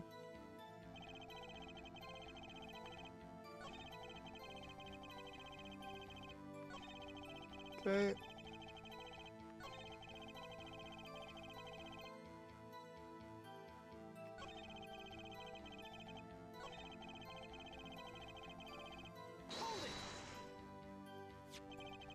You mean this pistol? The one in the crime scene photo? That's the one. It's a funny looking gun. There's no mistaking it. We compared the bullet taken from the victim's skull with a bullet fired from this gun. The rifling marks on the bullets were a perfect match. So, you verified the murder weapon, in other words. You bet we did. You bet we did.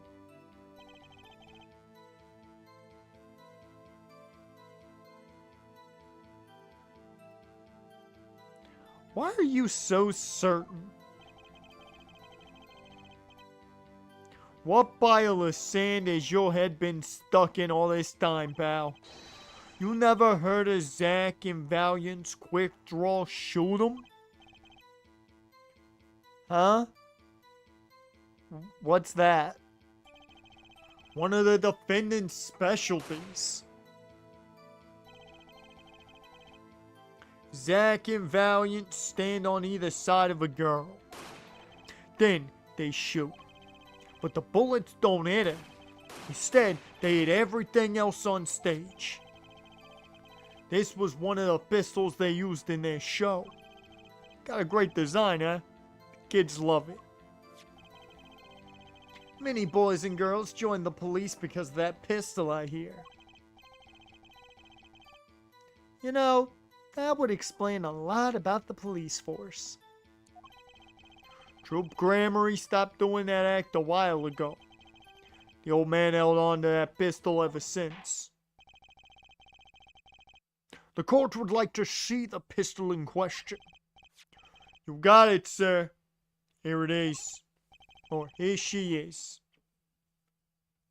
Well, it truly is a blast from the past. It's a stage pistol for magic shows, see? But it can fire real bullets. Looks so much bigger in real life than on TV. But it can only hold one round. By the way, the pistol's firing chamber is empty. It shows traces of having been fired recently. So, were any fingerprints found on the gun? Fortunately, no. Of course, the defendant is known for wearing gloves. You might say that a lack of fingerprints is, in fact, a fingerprint of its own. Aha! Intriguing point, well made. Whoa, whoa, whoa! Not well made, not intriguing. In any case, the court accepts this evidence. Okay. My grandchild would get a kick out of seeing this. But now it's time to return to our testimony.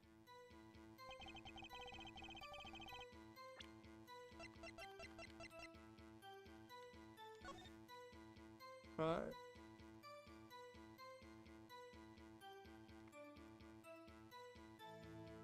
Oh. If you look closely, you can see how the pistol's made to bend here.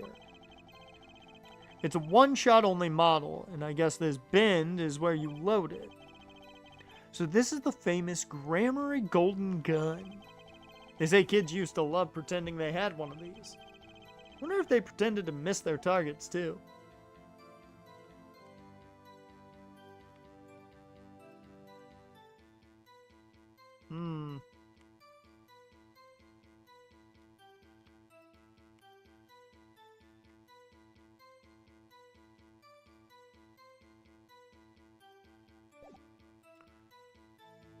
Aye.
Liver has progressed to final stage with no hope of recovery. Patient has to live. Patient has chronic diabetes, requires regular insulin.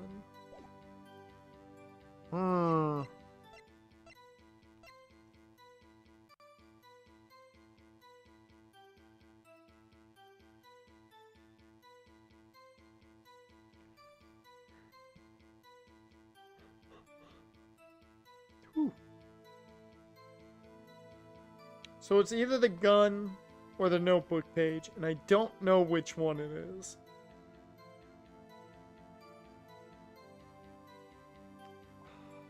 That's what I'm thinking right now, at least.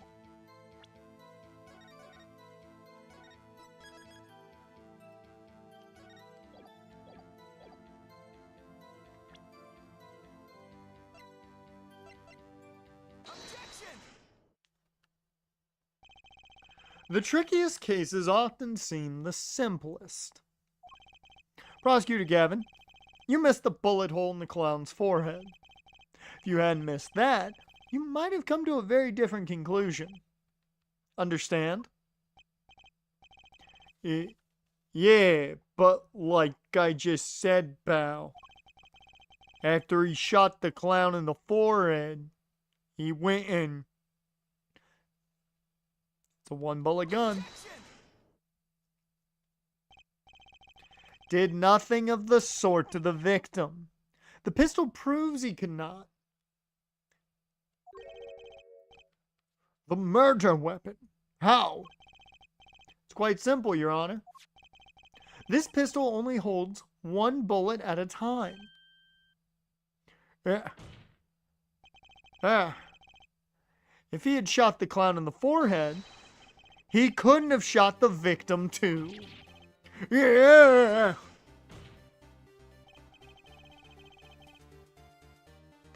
That's not a contradiction. Not even close. All he had to do was reload the pistol after the first shot. Oh, where do you get the extra bullet? They're not so easy to come by, you know. If you claim the defendant had one ready, then prove to us how he got it.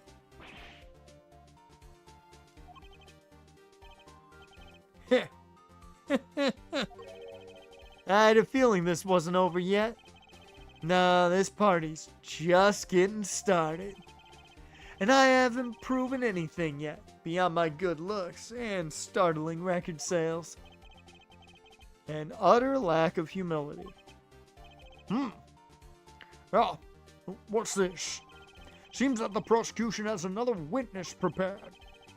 Like I said, Air Detective, it's just the warm-up act. Now that the audience has gotten a taste of what's to come, they're ready. Ready for what? Ready for my decisive witness, of course. A witness who you will find can prove one thing for us. That it was Zach Ramery who shot the victim in the forehead. Very well. We will pause for a 15-minute recess. This might be my lucky break. I'll need that 15 minutes to talk to my client, Zach. Court is adjourned. Woo! Okay. So now, that moves us to that portion. I didn't have to look at this one bit. Okay. Not much here either, really. A little bit, but not a lot. I will say, there's not as much as I thought was going to be in this section. I thought there was going to be a lot more in this section of the trial. You know, I miss this Pheonix. Don't we all? Don't we all? Oops.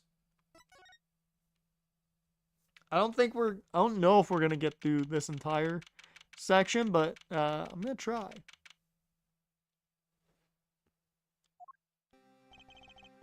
Very impressive, Mr. Wright. I have to say, I expected nothing less. We've only just begun. I was hoping you could tell me a bit more about what actually happened.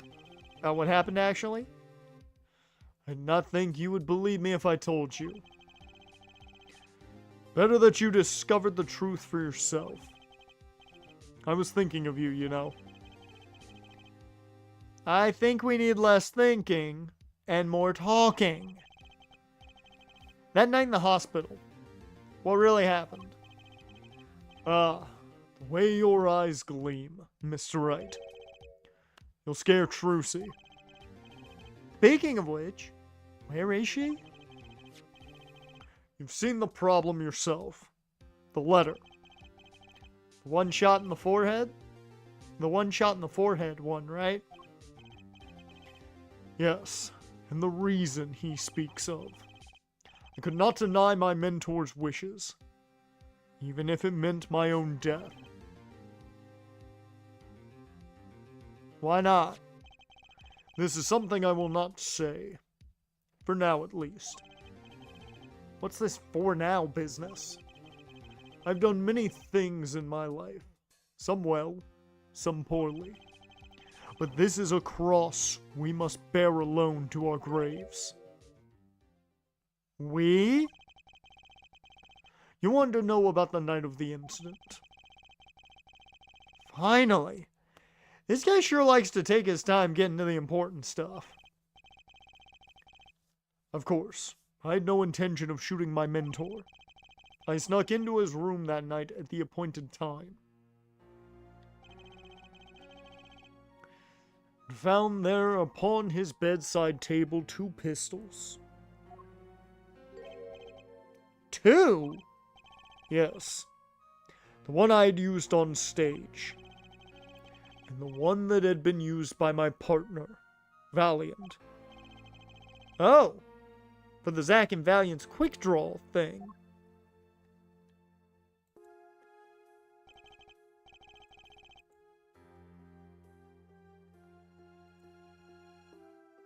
My mentor had the look of one sleeping. I stood by his bedside, hearing only the light sound of his breathing.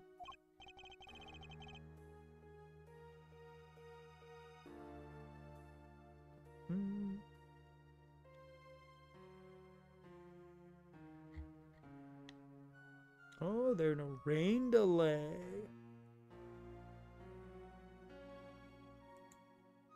Okay. Then I took the pistol into my hand. I cannot deny that my resolve faltered then for a moment. You faltered? You mean you thought about shooting him? Recall, it was a reason I could not refuse his request. His last such request, though not his first. So, there were other requests you couldn't refuse before. To be honest, I've not always been steadfast, and I fear I've brought pain upon Trucy.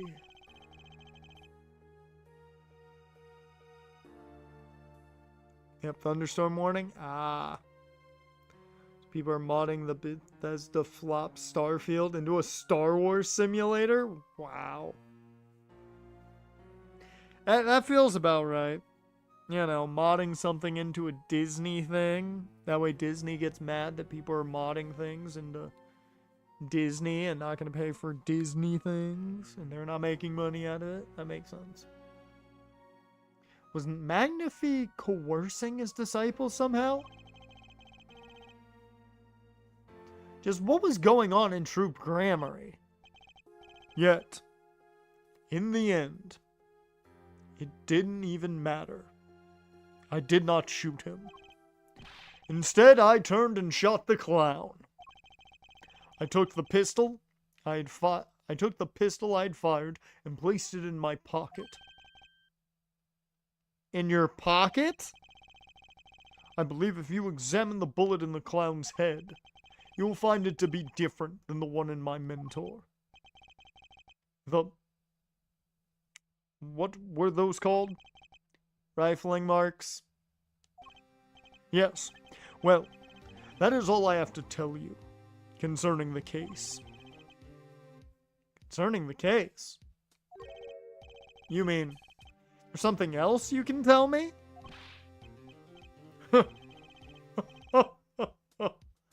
You are a fascinating man, Mr. Wright. Thanks?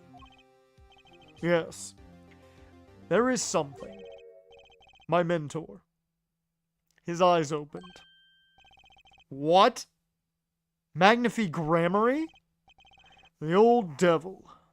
He was not asleep, you see. Changing planets, adding lightsabers and ships, things like that. Mars is now Genosis. And they're changing the 2 main factions into the Empire and the Rebels, both of which you can join, of course. So they're essentially just making a newer version of like a Star Wars MMO to a point. Even adding story to it? Wow, okay, that's impressive. That's impressive. Of course, the gunshot would have woken him anyway. And there we had our last discussion as mentor and pupil. It was not a long discussion, maybe 5, 10 minutes or so. Well, that matches up to what he wrote.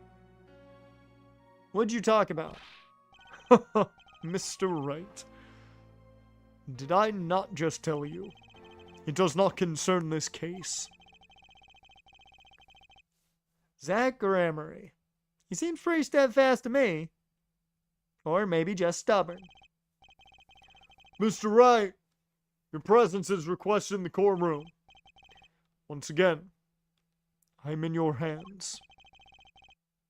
Right. Let's get back in there. Ready? Right.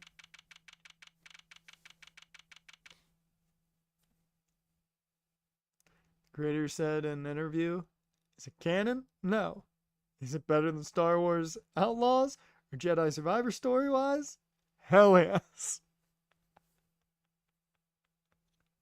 That's taking some shots. I love it. Court is now back in session. During our recess, a bullet was found in and dug out from the clown's head. Well, this is news. And the rifling marks? It wasn't time to do a detailed analysis. Though they did find the weapon type matches the murder weapon. Well, that's not very conclusive, is it? Which is why I'm about to call my very decisive witness. Your decisive witness. How many times have I heard those words? Though they often turn out to be far less decisive than you think. Don't worry. On my account... don't worry on my account. I'm quite confident this witness will do the job. After all, he is intimately acquainted with the players in our little production. Being the other half of Troop Grammary's famous duo, Zack and Valiant. Valiant Grammary? So we get to meet the great Magnify's other disciple. Perhaps we'll start by asking your name and occupation. Okay. Young Valiant Grammary. I've given him this voice. Now that he's older. I don't think he talks like this anymore. Let's see, when he was younger, what'd he talk like?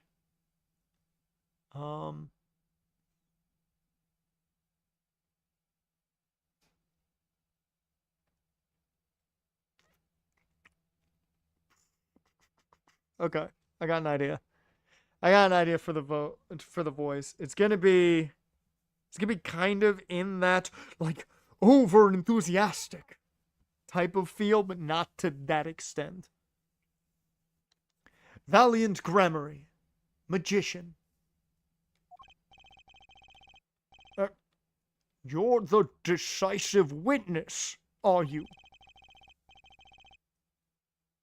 Dear Lord, it is coming down like crazy right now. Holy shit. That's a lot of rain. Thread the best wrestling video packages, and Brian's Monster is the first one. That package is great. That package is so good. You've got that one, and I will stand by. My personal favorite is always going to be The Undertaker, Shawn Michaels, WrestleMania 26. It is, in my opinion, the best package, and it's solely because of running up that hill by Placebo. It's so good. So good.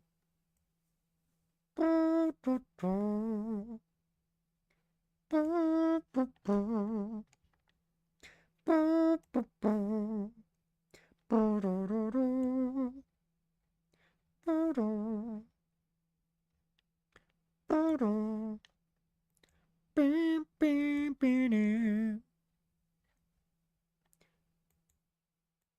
doesn't hurt me.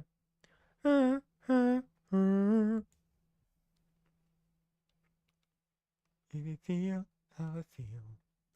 Oh, oh, oh. It doesn't hurt me. Second was My Way, Mania 17. Yeah, that one's really good too. But the placebo run up this hill. Oh, it's such a good, well done package. The song's such a good choice too. Like all the best packages, it's the song choice that makes it.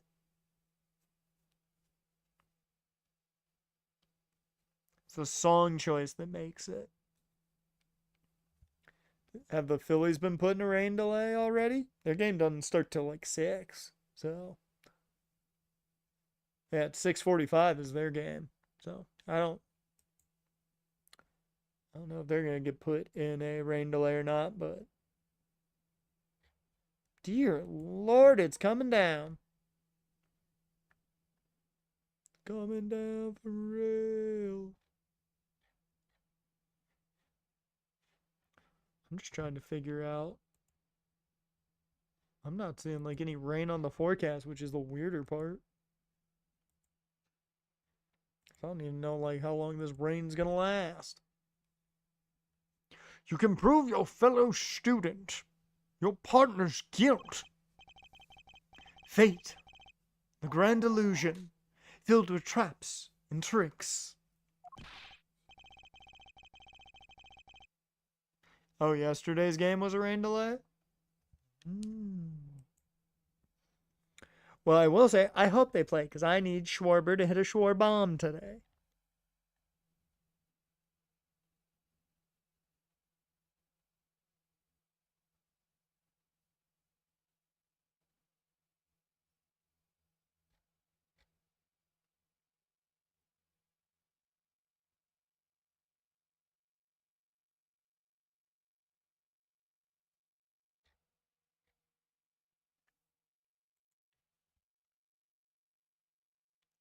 Wait, the shooting took place in that hospital after 11 o'clock at night.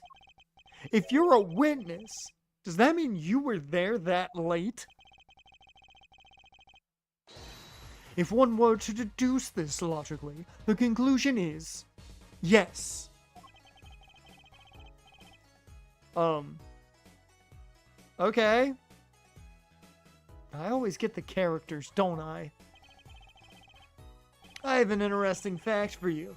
You see, several days before the crime, my witness received this. That looks very familiar. Wait, that's the same letter Zach Grammar received.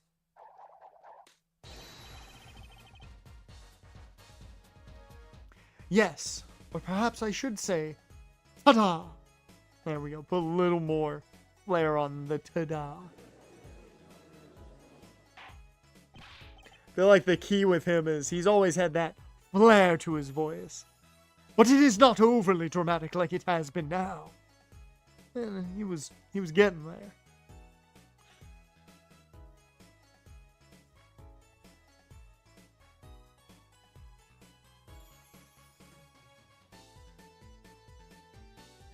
Oh yeah, did you guys see the triple play in the Angels game the other day?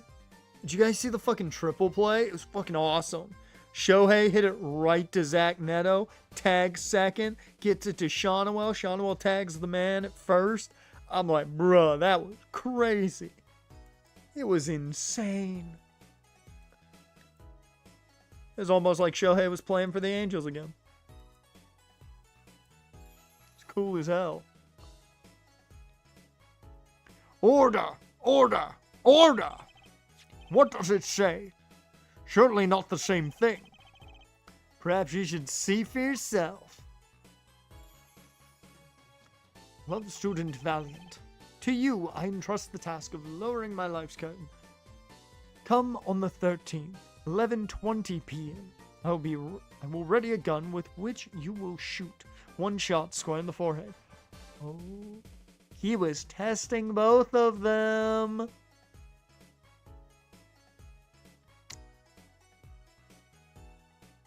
Why, it's practically the same. The court accepts this into evidence.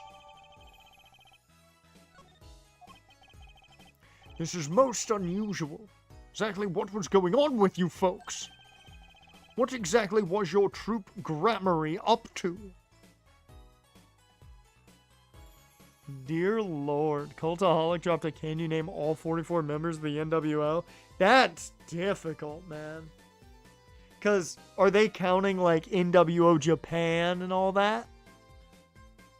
Like, is it counting NWO Japan, Wolfpack, Black and White? Okay. Fuck, how many could I get? You know what? Oh, okay. NWO Japan and NWO 2000. Ooh, NWO 2000 would be tough. Because, like, the only one I'd really be able to get there is, like, fucking Jarrett. Like, that one's just rough. So, let's see. Let's see just off.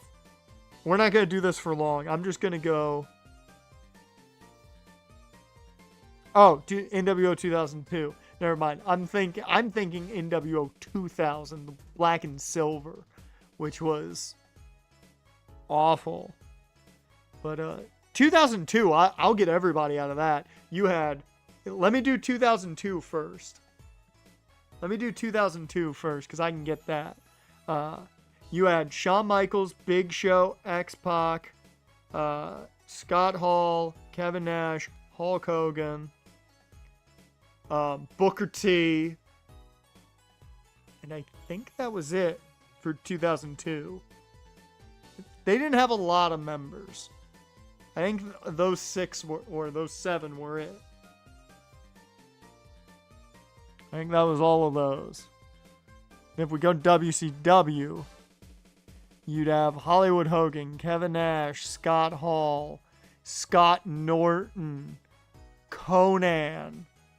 I'm just going to spit out names. I'm not going to worry about, like, separating them. If we're doing celebrities, Dennis Rodman. Buff Bagwell, Scott Steiner.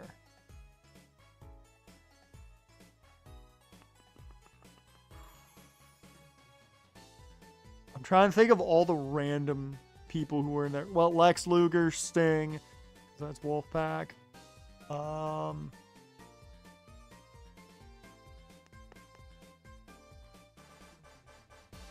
Who fucking else was in NWO Hollywood at the time? Because, like, the names I always think about with Hollywood when it comes to the B team is always, like, Scott Norton and shit.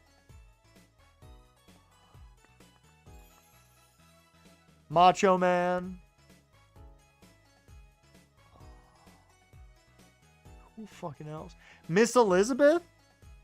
I would think would count because she was with Macho at the time.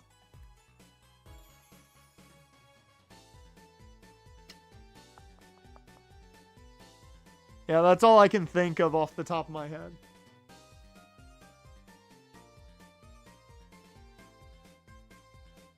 Just like off the top of my head. That's all I'm going to go right now.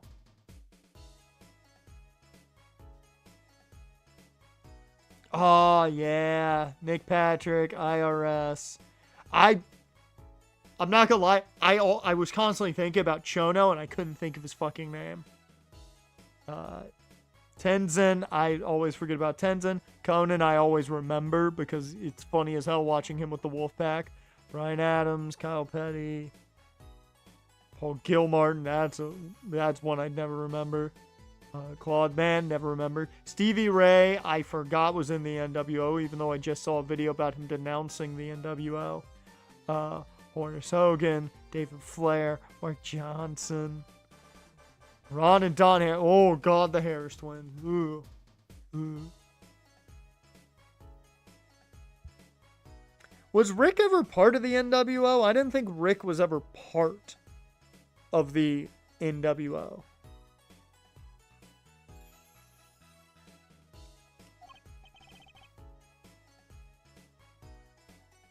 By which you mean? I'm just having trouble envisioning a man who would ask his students to kill him. Both of them, no less. It's just my opinion, Air Judge. But from these letters, I'd say he was coercing them, not asking. We walked the magician's path together, and in doing so shared much of our lives. When people are so close, there is a strain, or there is strain, a warping of relationships, you might say. Yet this has nothing to do with the case at hand.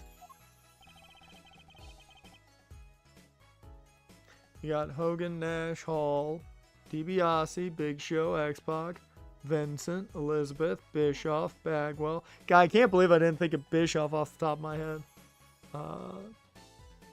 Yeah, Bubba Rogers, Norton, Savage, Muda. I didn't think of Muda off the top of my head either. Rodman, Mr. Perfect, Rude, Rhodes, Scotty, The Disciple, Luger, Sting, first version. Or are you talking fake Sting then? First version. Second version would be real Sting. Disco. I was going to say Disco, but for some reason my brain said he wasn't in NWO. I don't know why. Tori Wilson, Bret Hart, and Jeff Jarrett. When was Tori in the NWO?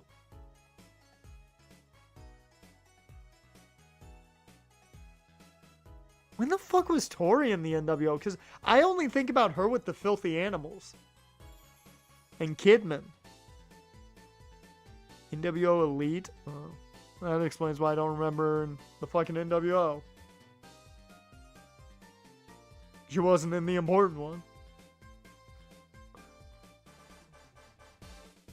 By which you mean you're not going to tell us.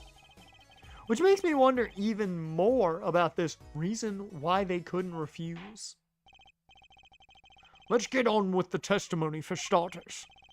The defendant, Zach Gremery, stands accused. Tell us why. Oh, I'll do more than that. For where he walks, the red roses rise singing hymns to the miracle that is magic. Fascinating. Though I hardly need to remind you that the evidence could just as clearly point to you as the suspect. 2 years ago, talking about Tori Wilson in the NWO. The reason I got that, like, I watched a shit ton of old WCW for the NWO mainly, and I could not remember even a moment of Tori in, the NWO. Now, let's be real, I was more focused on Miss Hancock when it came to the valets in WCW around that time. So, I wasn't focused on Tori's storylines. The letter, the murder weapon, and now the 2 bullets found at the scene. In fact, the only difference seems to be the designated time. Ha! As every magician knows, timing is everything. Yes, and now it's time to get this party fired up.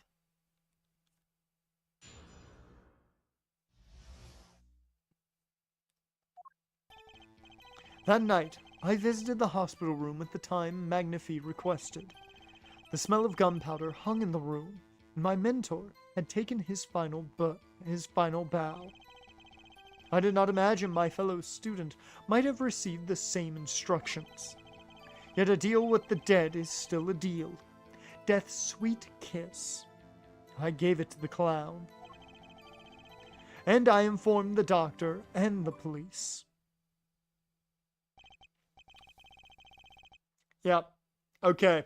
I think I know what happened. There's 2 options. there's two options. And right now I'm teetering towards Valiant being the murderer. However, it could also have just been him seeing Zach unwilling to do it, took out the IV, and by the time he had gotten there, the IV had done its job. Yeah.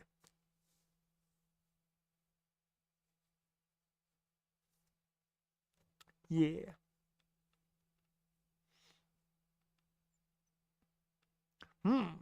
So you were the one who reported the crime.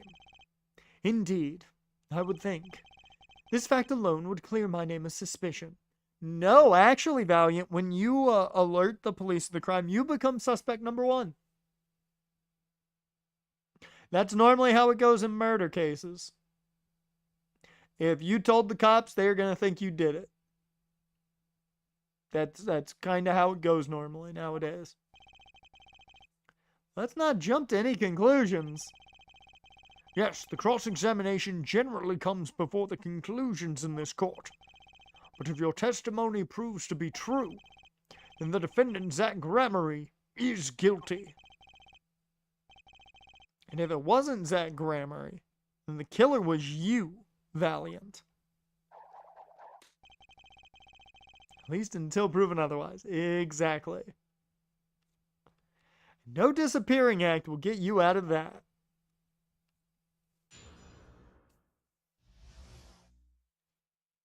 Night of the crime.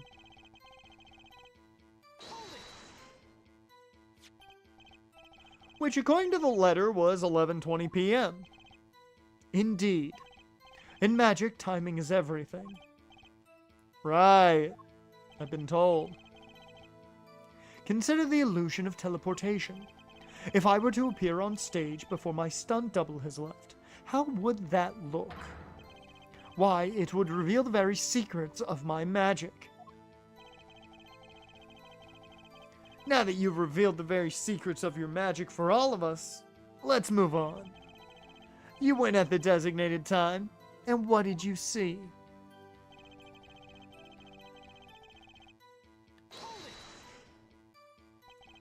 So, you weren't worried for your own safety at all? I mean, you smelled gunpowder, yes? What if the shooter was still nearby? Also, okay, the bullet's not part of this, got it.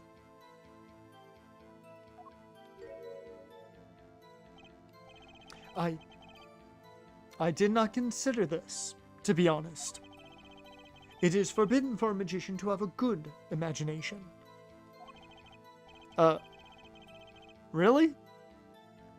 Isn't magic all about illusions and imagination? How about this?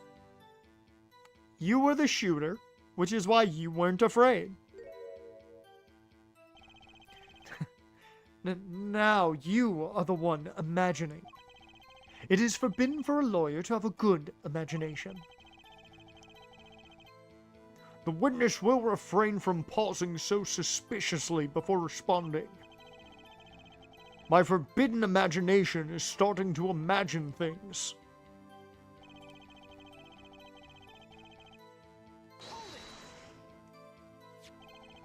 Which brings us back to this reason neither of you could refuse. So it does. And my partner, he did not refuse. But Magnifi wrote the same thing to you. Why could you refuse if Zach couldn't? Because I have a will of steel, of course. I also do this trick where I bend steel bars, so perhaps steel isn't all so strong. So, which is it? Mind if I continue?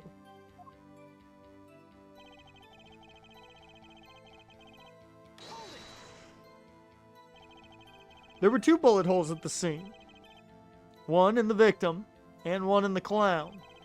You're saying the one who shot the clown was you. No doubt my partner Zach has said much the same thing. Yeah, because whoever didn't shoot the clown committed murder. I better dig around here a bit more, see what I turn up. Mr. Valiant, let me ask you about something else concerning the crime scene. Namely,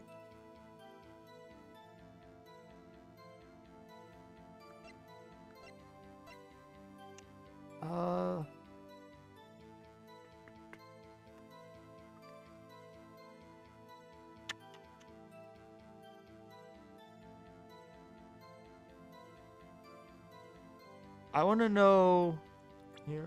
I don't think this is going to bother anything, but I just want to see what happens here. The number of pistols, first and foremost. How many pistols were there when you entered the room? By which you mean what, precisely? 2 pistols were used in the Zack and Valiant quick draw shoot 'em, correct? 1 for each of you. You are well informed, yet only one of my old friends sat in the hospital room that night. What'd Zack tell me back in the lobby?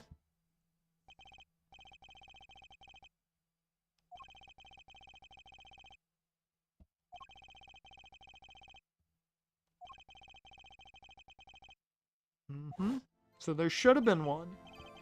I see no problem with that statement. 1 pistol is visible in the photograph of the crime scene, after all. So you picked up that pistol and fired it? Indeed I did. Alakazam, alakazing, alakaboom. I feel like the hand motions were needed for him. Is the number of pistols really so important? No, we're good. Actually, let me ask you about something else. What can I do but obey?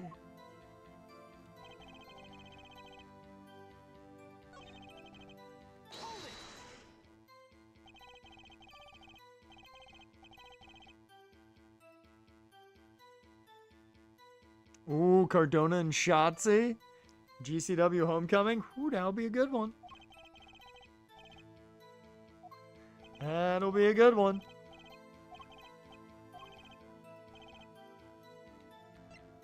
The location of the pistol. Where exactly was the pistol when you entered the room? Atop a small bedside table, it was. Oh.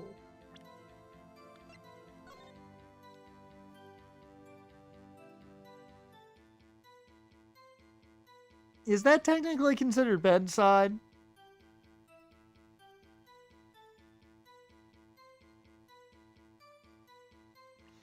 Because my brain thinks like where the clown is bedside. Maybe that's just my thought process with what bedside is and what isn't, so...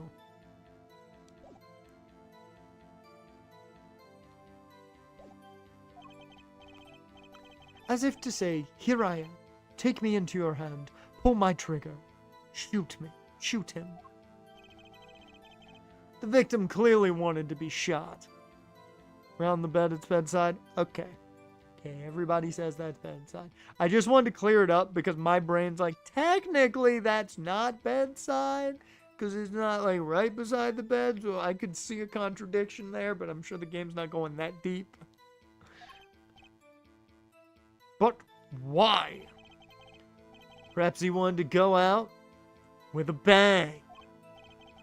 Yet we will never hear the truth from his lips. So all we can do is guess.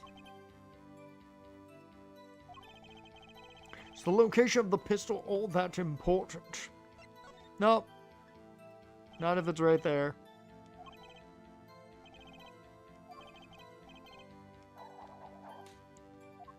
Alright.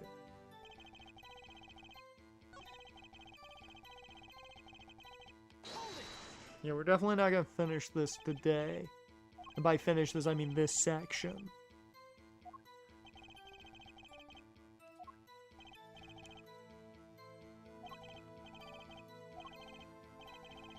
But we will finish this section next week. Really? We're gonna get pretty close to the end. Hell, we might go long next week just because. Just because.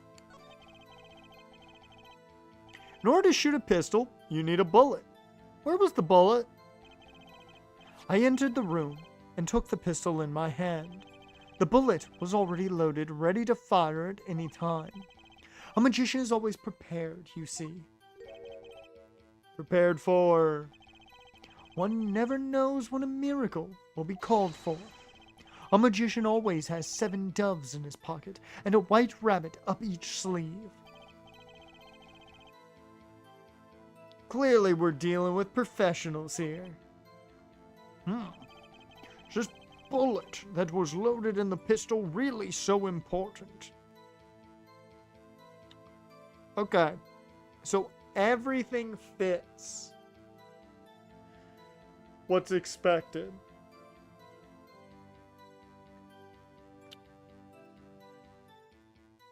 Because pistol's on the bedside table. There should have only been one gun.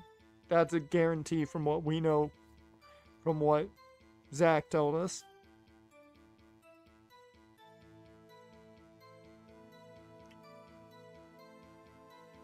So really,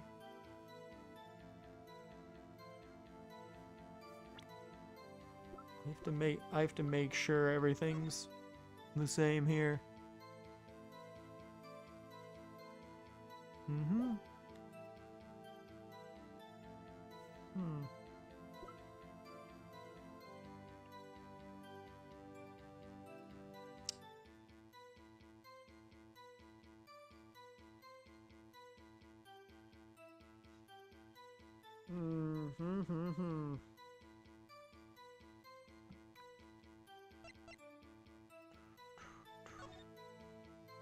Here's my question. Is there anything to actually look at here? I always hated getting shots. I guess Magnify was giving himself the insulin shots. No way I could do that. Wait. If Magnify used this to inject his insulin, why are there no traces of it having been used? Something to keep in mind.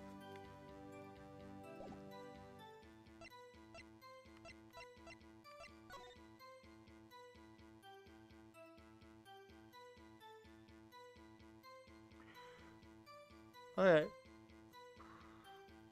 I think...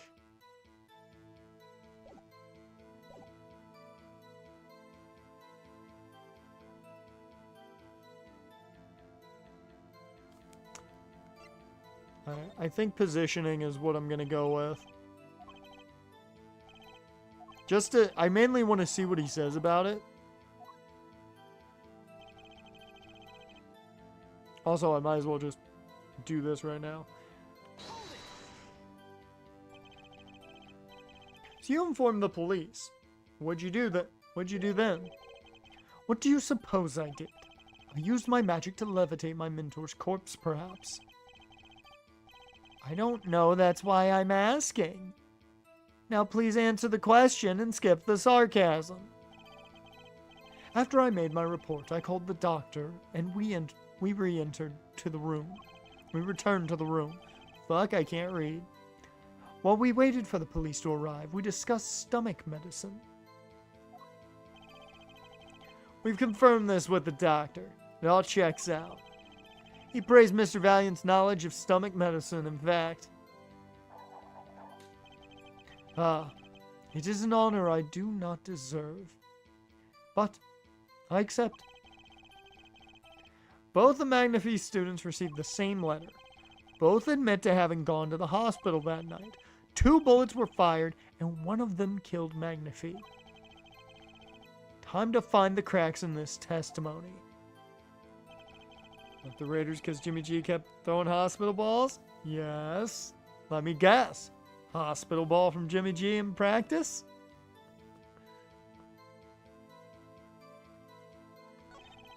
Got Devontae.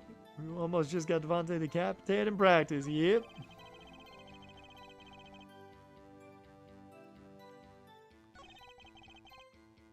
Alright.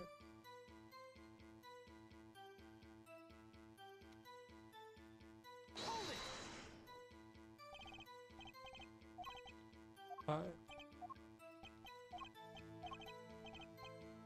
So let me get more on the location.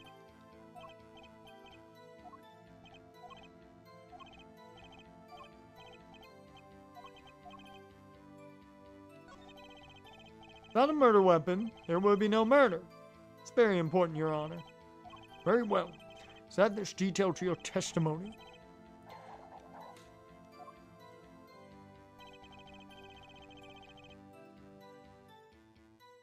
Okay, I don't see anything in that that's gonna change anything.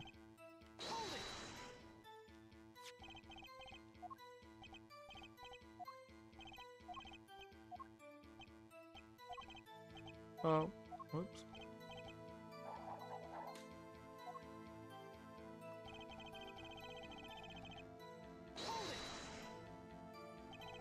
Why did you do that? I would think calling the police would come first. Then you know nothing of a relationship between a master and his disciple. If your master says die, you die. Do you understand? So you're going to die. Certainly not, but it was an example. In any case, I wanted to fulfill my obligation. A final courtesy to a great mentor, perhaps. Or perhaps not. Perhaps I'm totally confused. Okay.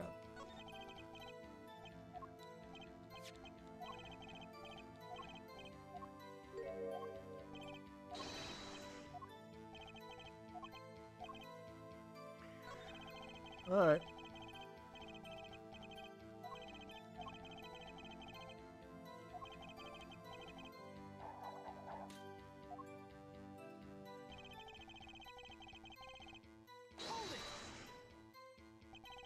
If the pistol was already loaded, something doesn't make sense. Why weren't the victim's fingerprints on it? You should know that we of the troop Gramarye are capable of many things. One of these being the levitation of iron balls without touching them. There's no magic involved here. The shooter was just methodical is all. He simply wiped everything of fingerprints.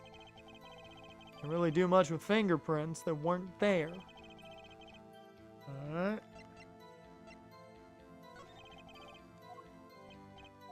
See what he says about this.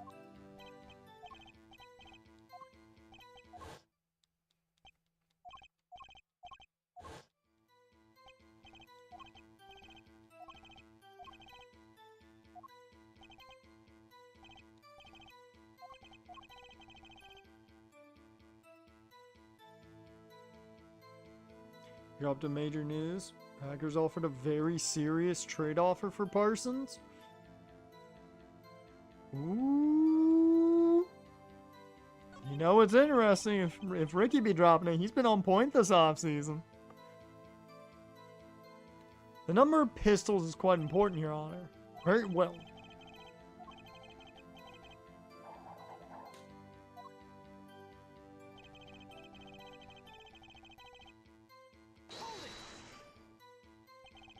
So you took the only pistol there and fired it. That's correct. And that pistol was this one, which was left at the crime scene. Good show. I see you too are a magician of sorts. And you're an idiot of sorts. Do you have any idea what you just said? See the fire in your eyes as you glare at the witness. How about heating up this trial a bit? These slow ballads bore me. Got a hunch. I think that's all it is.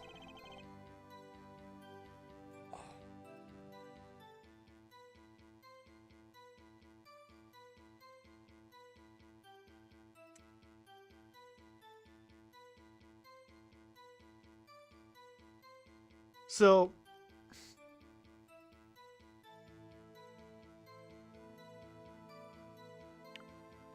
nothing has really, made me go, oh, well, this is obviously the answer.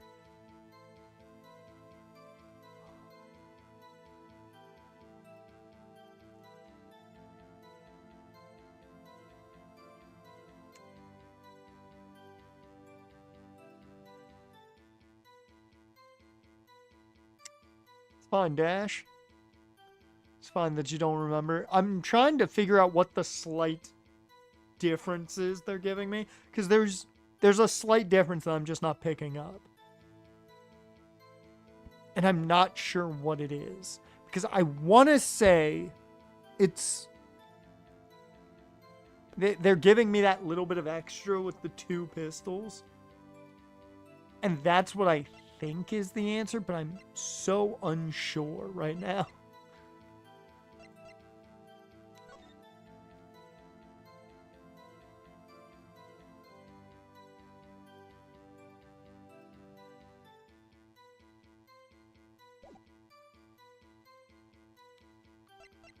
Hmm.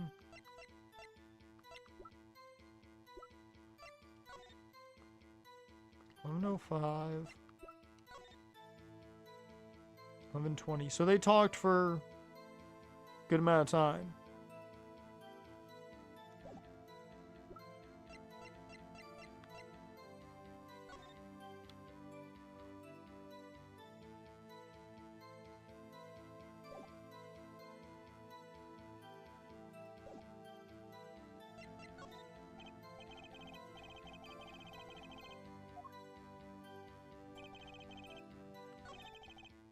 Both the Magnifi students received same letter. Bullets were fired.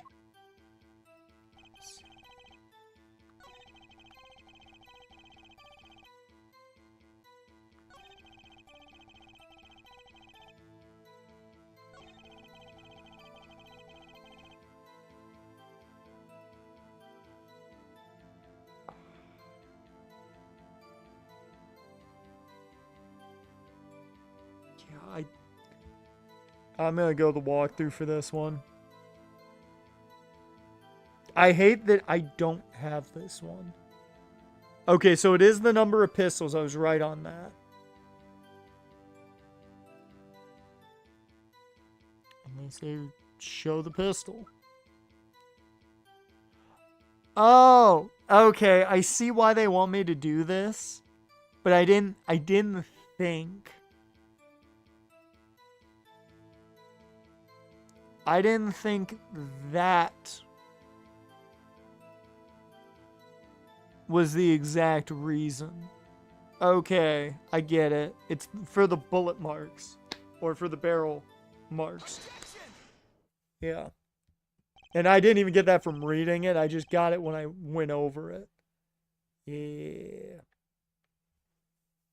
According to the defendant, Zach Gramery, when he entered the room, there were 2 pistols on that table. 2. One of those pistols he used to shoot the clown in the forehead. Then he left with it in his pocket. Well, he admitted to shooting the pistol that had the rifling marks that were identified as the bullet that killed Magnifi. So, I mean, that's the only thing I can think that makes sense to choose that. Of course, that is what he would say. Unlike the hapless clown, we must assume our defendant has some brains in his head. Well, what about what Mr. Valiant has told us? You see, there's something about his testimony that doesn't make sense. What might that be? I told you, I took the pistol that was there and shot the clown. That's your story, at least. But the rifling marks, there it is, tell a very different story, Mr. Valiant. Recall what Prosecutor Gavin told us. We compared the bullet taken from the victim's skull with a bullet fired from this gun. Rifling marks on the bullets were a perfect match. Yep. I hate that I missed that. I knew there was some small thing that I was missing. That's what it was. That's what I knew. It was one little detail that I was either forgetting about or couldn't pinpoint. Fuck. Mr. Valiant, if you fired this pistol, then you shot the victim in the forehead. Order! Order! Order! Well, this is all rather sudden. What have I done? Prosecutor Gavin, I owe the court an apology. Sorry. Sorry for what? You see, I was unaware that 2 of these unique pistols were crafted. The analysis of the rifling marks only proved the type of gun that fired them. But that's not what you told us before. You said you'd verified the murder weapon. Which is why I'm apologizing to you now. Quite sincerely, I might add. Would you hold me accountable for a mistake made in my youth? Oh, that bastard. Oh, that bastard just pulled a Shador Sanders. He's just a kid. He's just a kid. He's just a kid. That was just this morning. I am still young. And, I might add, it wasn't really my fault. If the defendant had only admitted he took 1 pistol from the scene of the crime, we would not be having this pleasant discussion now.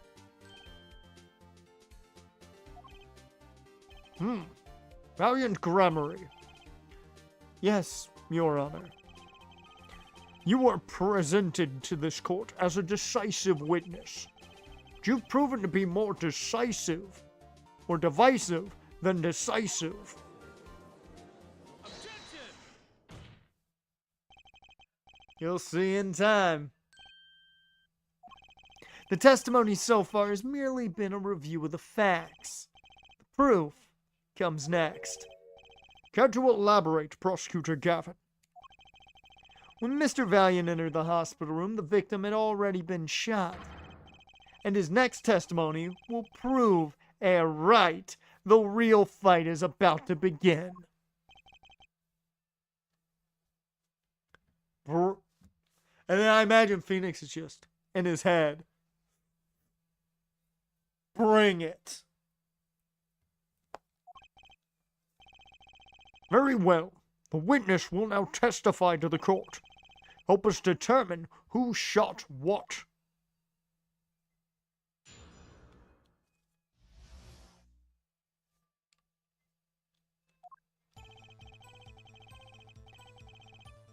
And I think, given time, this is where we're going to call this one.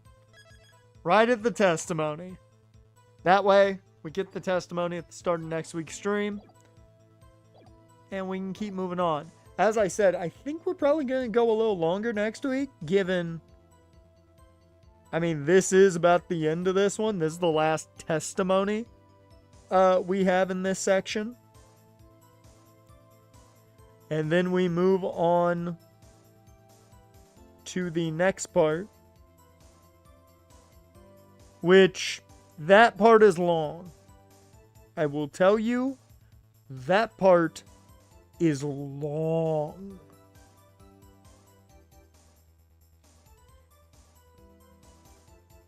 Yeah. Yeah, the long part's coming up. So, yeah, I think that's good. We might go a little longer next week then. We might go a little bit longer than next week.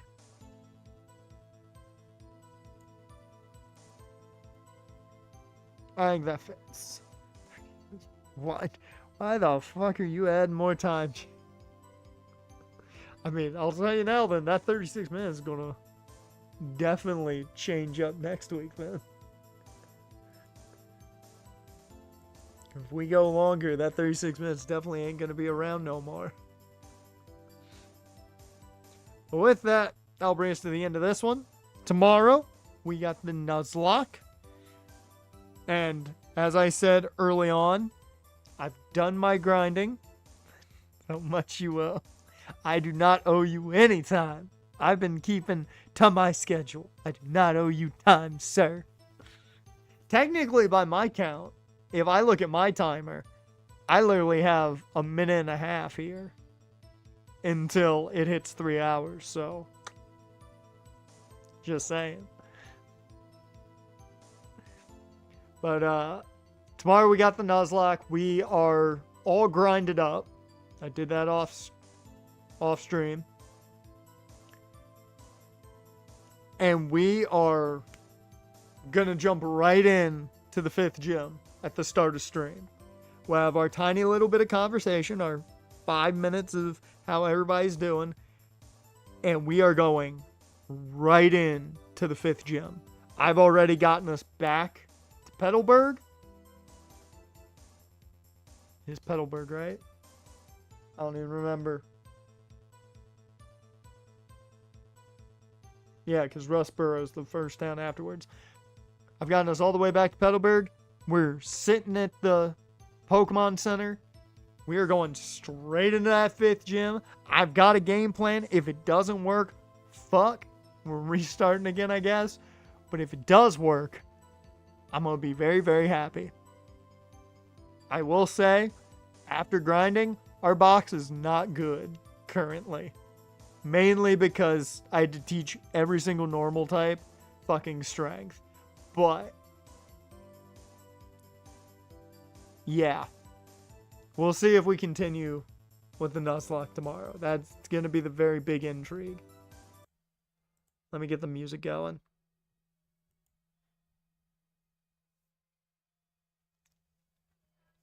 A section of Nuzlocke? What do you mean? It certainly wouldn't make it the longest Nuzlocke we've done. Because that goes to black and white. I think it goes to Pokemon White being the longest still. Because, I mean, I had like 7 or 8 runs of that. Like, that was massively long.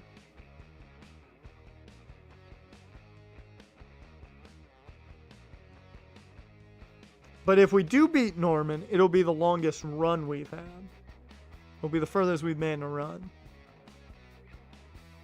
That'll be it. But with that, any of the runs we've done now, yes.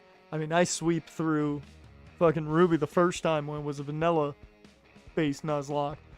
Bruh, I swept through that like it was nothing. I remember that. That went real quick. I was feeling real good, and then Gen 5 happened. Fucking Gen 5 killed me. But with that, that brings us to an end of this one. Jared, Addisic, Dusk, appreciate you guys for being here. If you're watching that fact on YouTube, Twitch, appreciate you too. With that, though, I will see you guys next time.